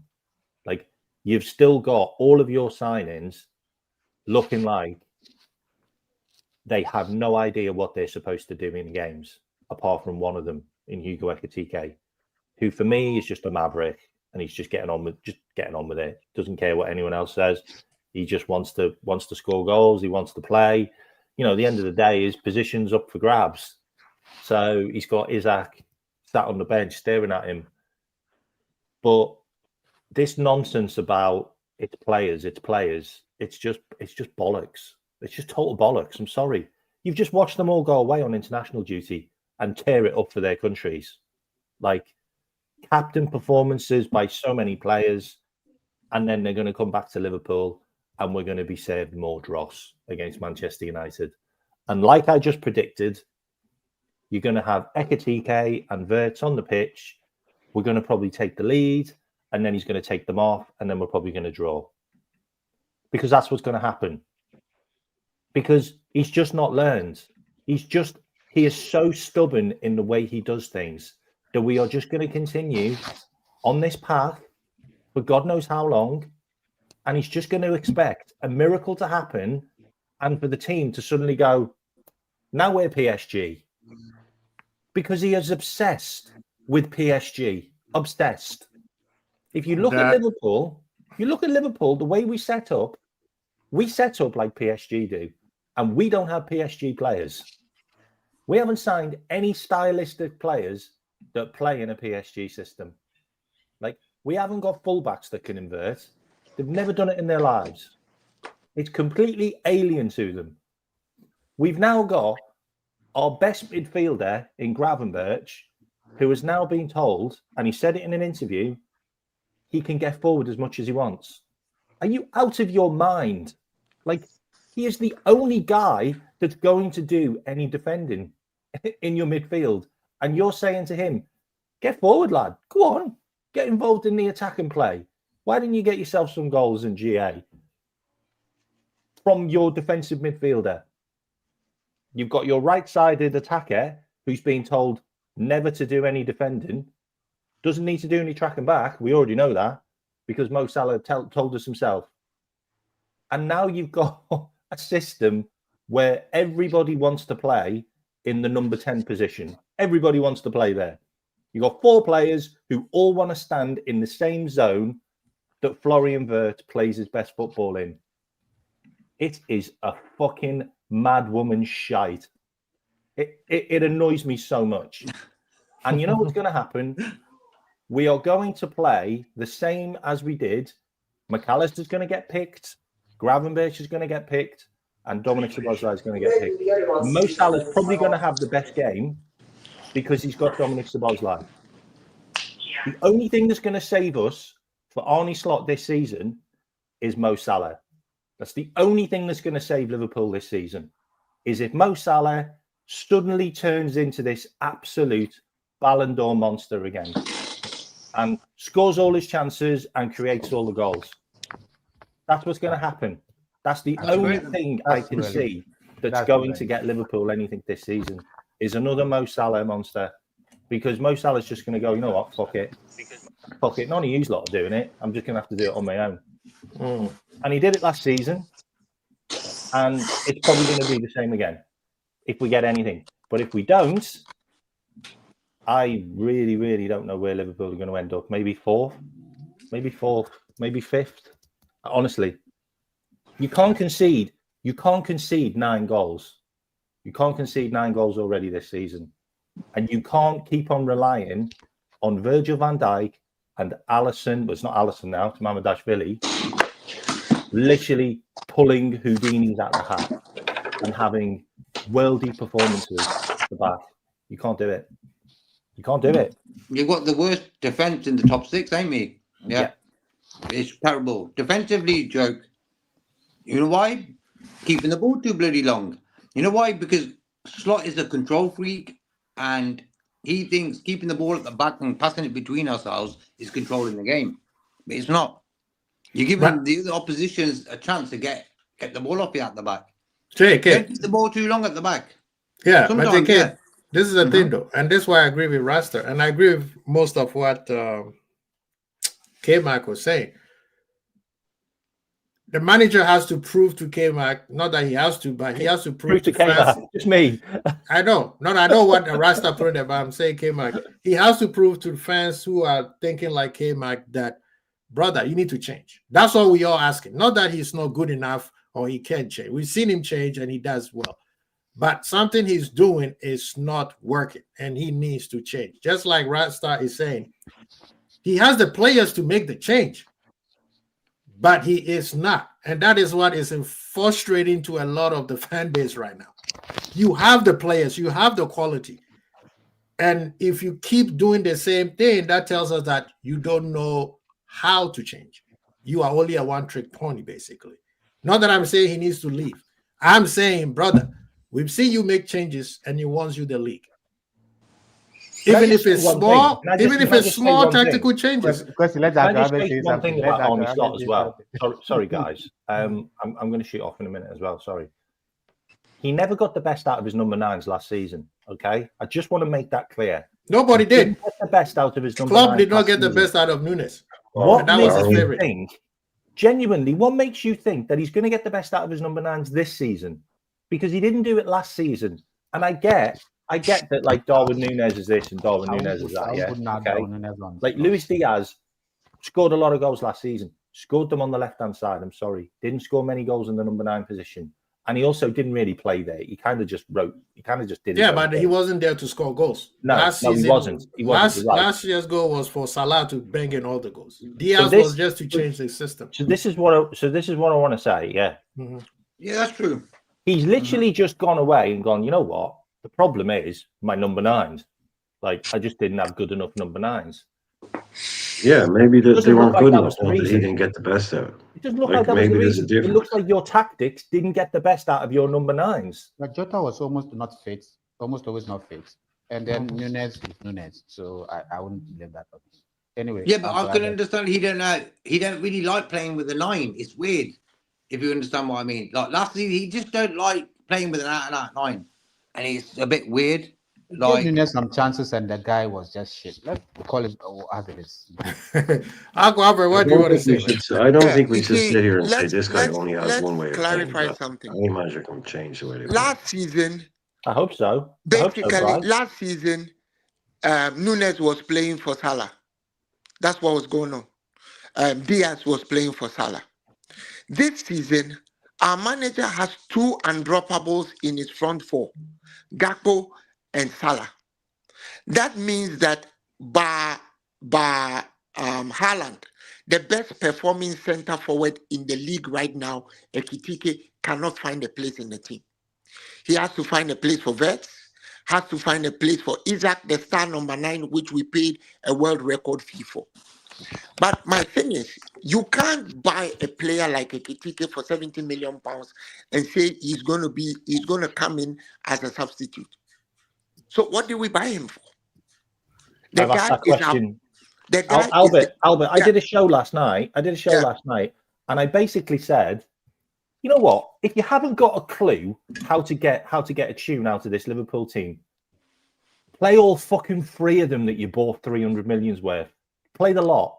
You took the words right out of my mind. Who gives a shit? Just play them all. Play Isaac, VYBEZ, and Ekitike and go, you know what, lads? Fucking make it work. Pay 300 million for you. Make it work. And you know what? I think they would. Because I can't understand how, I mean, look, the excuse that the manager is going to give you is that Gakpo went and scored goals in the international window, but 2 of them were penalties. So that's not a barometer on how well, and they were playing against Zamunda and God knows how long, some principalities and powers. So that is not a good barometer. Thing is this: you cannot tell me that as a manager, you see, you have one ego in the team. We've dealt with one ego for a while now. Now you've imported 3 more egos and saying that I can't find a place to play them. So why then did we sell Diaz and Nunes? What do we think we're doing? Why do we sell Diaz and Nunes? Nunes has agreed to be a donkey for Salah. So has Diaz. So what did you sell them for? You want to transition the team. You have brought in the most expensive striker this side of the Sahara. Before then, you brought the most expensive midfield this side of the Sahara. And you're saying you can't find a place to play them. So what did you bring them for? Let's go back for Diaz and let's go back for Nunes and say sorry to them.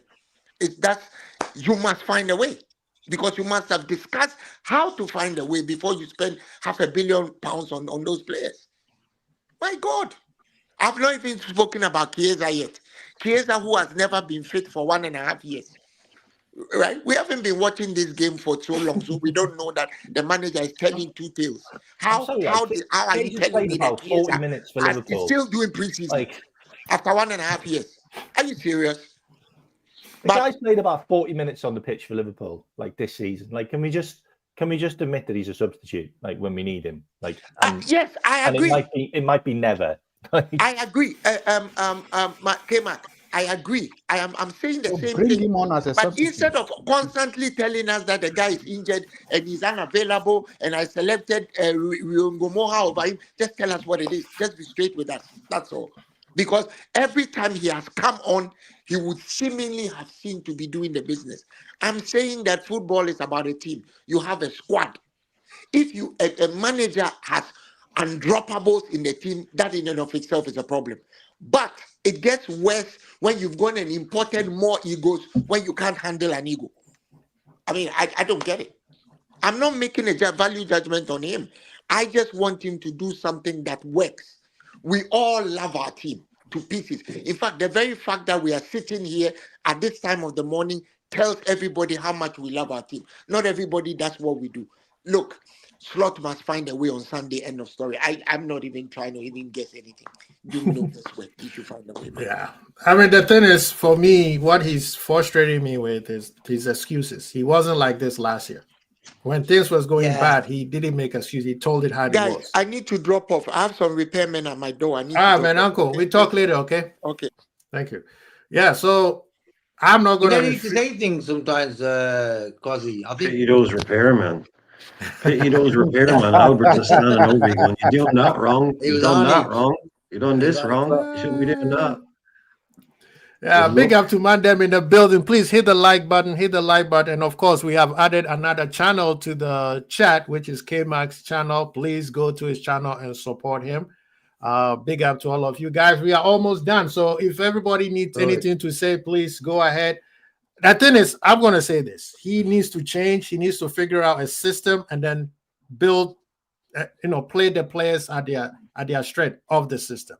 If it's Salah, let's keep doing what Salah to bang in the goal. If it's not, figure something out. But right now, what he's doing is not working. I'm not going to. If any player does not get up and play hard on Sunday, I'm going to go, what they call it, dark. I'm going to turn to the dark side and everybody's out. Everybody is going to be out if you don't turn up.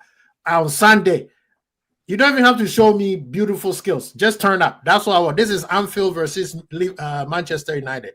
All you need to do is turn up, right? Perfect because game. remember, last year, Curtis Jones and Trent got obliterated because they didn't show up. They're two Scousers. That's the game that you show up every year.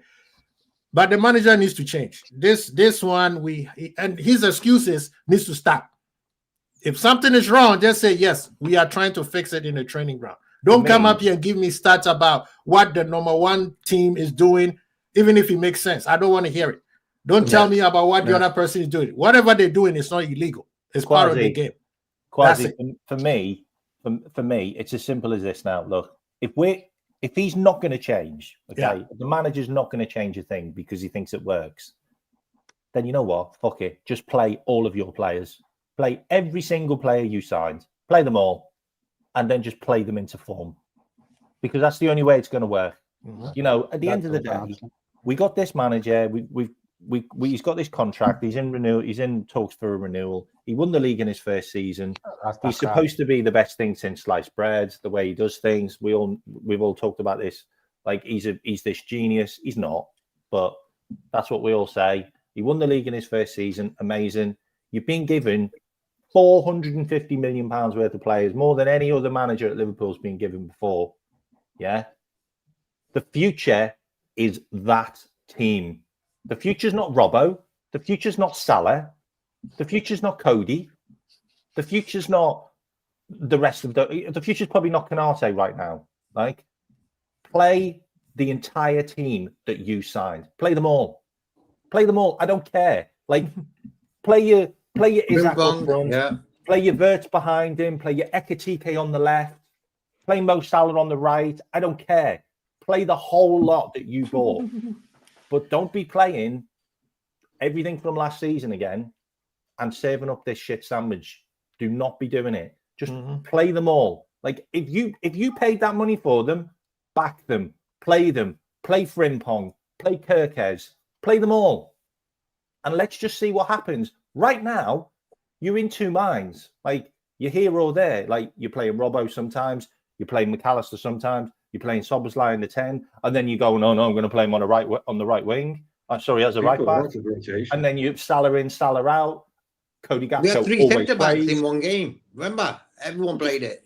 The fact that you're playing Gravenberg in a centre back is also very Manchester annoying. United, they are a pile of shit right now. Yeah, we got to destroy them. Play the lot. Come on. Play the lot. Yeah, play the lot. Just fucking do them on Sunday and do it with a bit of fucking. Big up, K-Mac.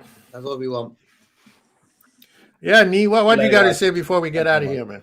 Yeah, so earlier on, I referenced Irishman. I think when people say the guy should show some sense of urgency, I don't think they are trying to say that Slot should play like Klopp. But sometimes that's how it comes across. But I don't think that's what the least each player should do. He should be able to work hard. That is the minimum, the barest minimum that we expect from each player. So if you're on the pitch and then you are not putting in the shift, you can be the most skillful player, whatnot, but you need to work hard. This is the EL for a reason. It is a Premier League for a reason. You need to work hard. And if we are seeing players not working hard, it is problematic for this team because day in, day out, we are mentioning Szoboszlai, Ekitike, and that's about it. Gravenberg, and that's about it. The rest are not working hard enough.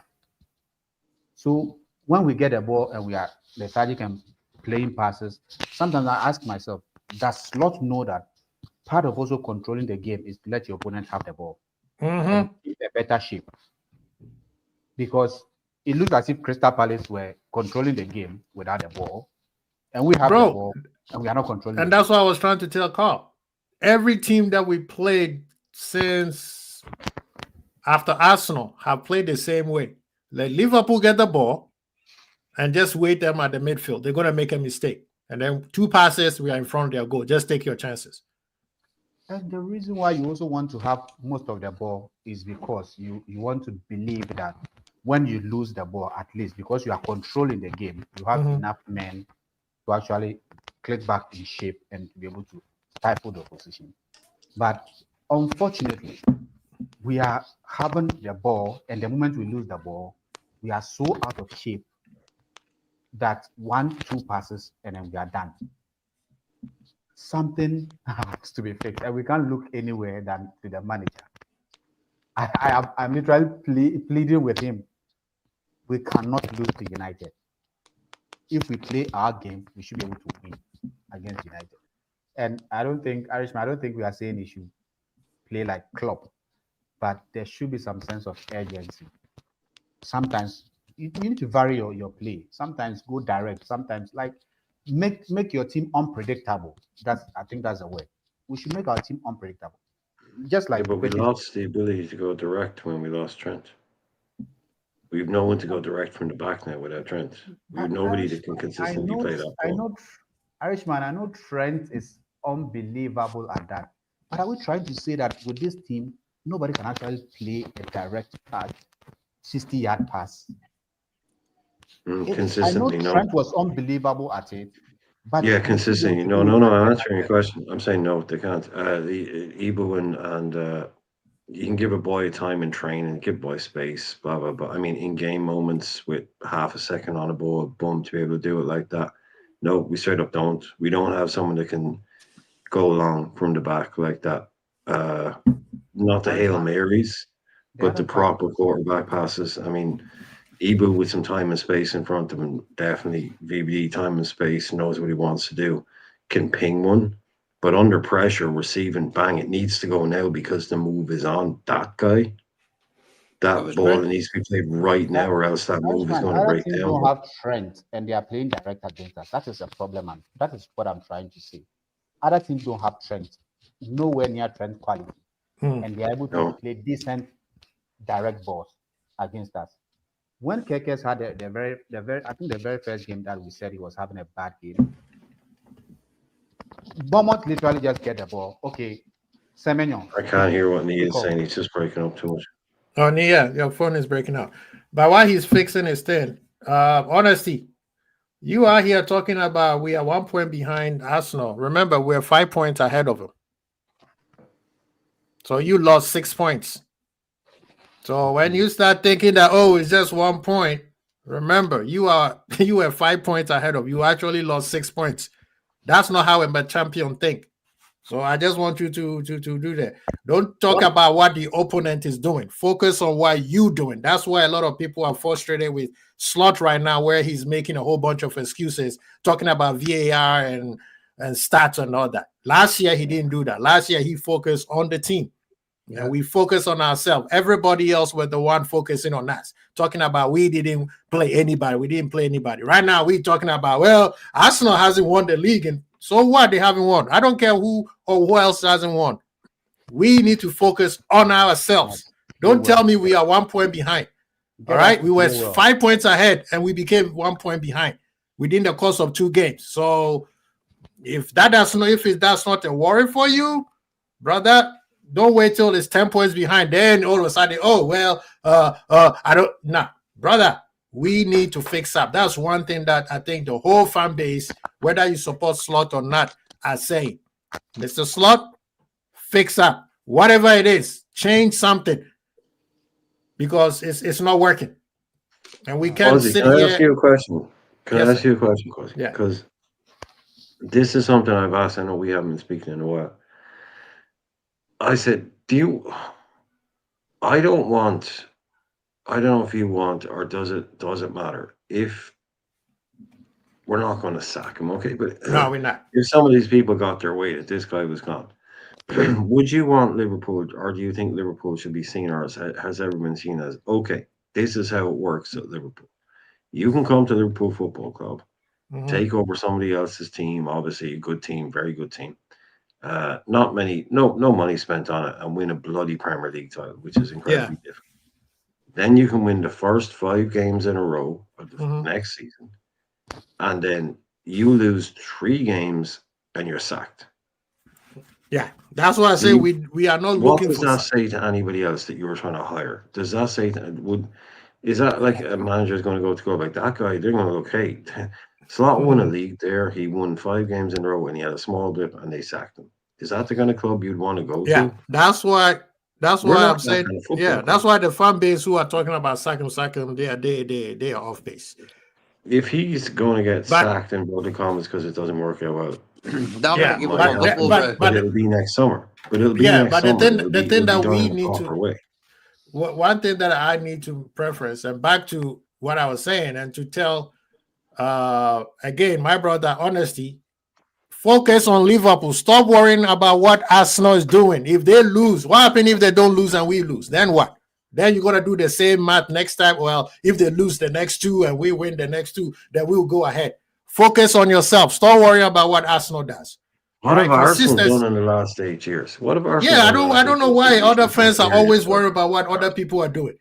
Who cares what Arsenal do? If they get it right for 3 minutes. Yeah, that's the part where I don't get. Right for 3 minutes. That is the part I don't get.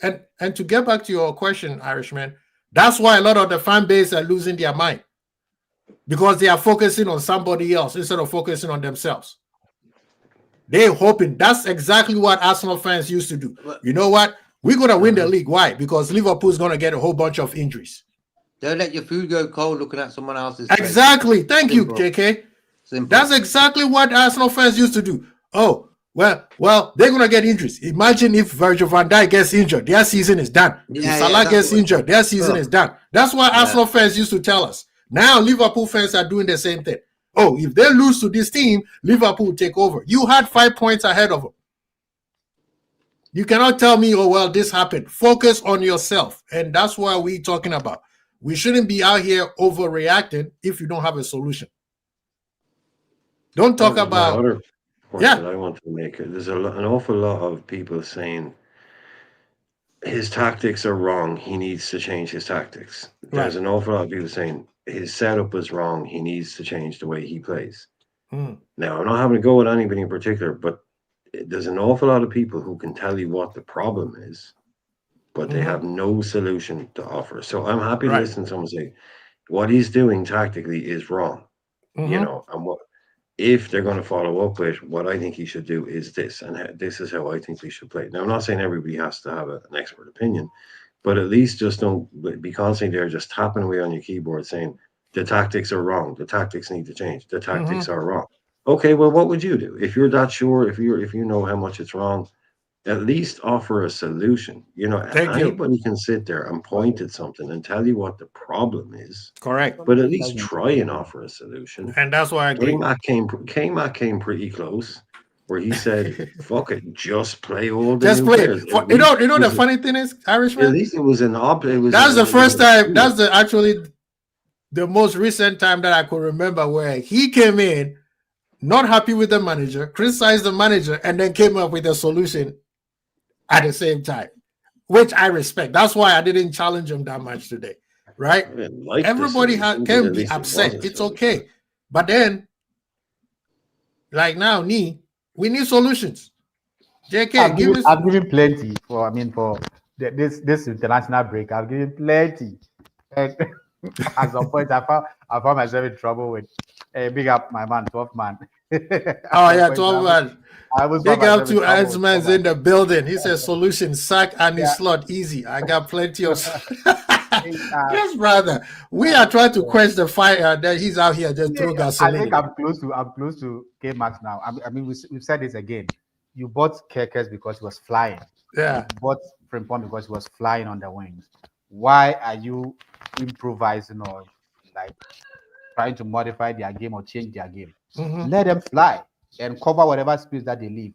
You are playing 2 double pivot for a reason. Let them fly. Let each pivot cover for them. But see, this is the thing, when people try to be too smart, when the game of football say, what are you doing? That's what happens. Yeah, But who said Kirkes can't develop into a different type of player? Or we're saying this is Kirkes now. That's all he can do, and that's all he can ever do. That's what we always talk about, buying players with room to improve and room to develop. Get him to do what he does best. Then what? Yeah, that's before you get somebody to I do agree something. with that. I agree. I completely agree with, like, you bring in a guy because you know what he's good at. So that should be your first port of Exactly. call. When he builds confidence. Don't ask him to do. Don't ever ask a player to do something he's not good at. That's a pretty good rule of thumb. Right. You know, and then you buy him, you bought him because you know what he's good at. So ask him to do what he's good at, but then also develop him into be able to do. Thank you. Are we trying to run too quickly with Kirkes? Are we trying to? That's what I think, Irishman. Soon, maybe. That's what I think. That's what I think. The thing is, and this is one part where I always bring the old manager. He saw his mistake. He changed it, right? With Keita. He was playing Keita as a 6. We're like, brother, he is not a 6. And then he did it with the same thing with Fabinho, play him as an 8. And then his famous interview after the PSG game. Oops. I'm like, what do you mean, oops? There was a scouting report about this guy, and then he's a 6. He said, oh, I'm going to play him 8. Same thing he did with Gakpo. He's on the left wing, so I'm going to play you in the midfield. And then he said, oh, because we didn't have a midfielder. After everybody and their daddy have told you, your midfield is weak. You told us that your midfield is the best in the world. Then you play your striker or your outside forward as your midfield. That's what I'm saying with Kirkes. Let him play where he's good at.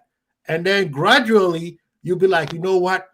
We're going to, 60% outside, 40% inside. And then you turn him into a multifaceted fullback. Rather than say, you know what?